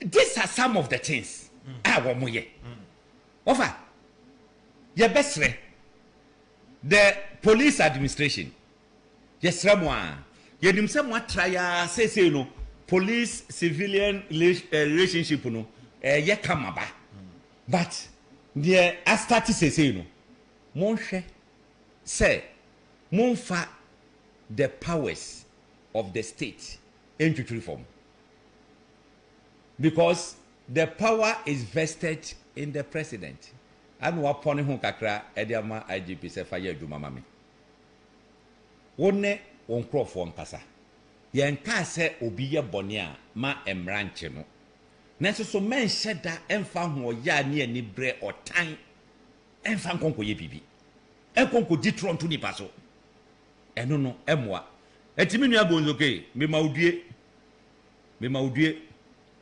de omudi wa fa bunyina Ghana fo ahu ne eko ene ma hyeda monitor ma tie nkrofo omo ahu se onye bone sa because woni di akire o pesa o protect ye kan say nsase ni nsu e wo hodom ada nko obi fa kwati kwan bi so eti yesre nyankopon ahoden e de ama elembelefo nyina munjina mo DC na chi waje adwuma e de ama elembelefo nyina nyankopon enhira ye nyina Hobson yavi adoye nyankopon su shall e da say tie for ha na brema ho kwan ama ye de enejumadi no asi ebe sorry so na nyame ya adom chira no pa ye ne national agenda team no as my production team so brema na no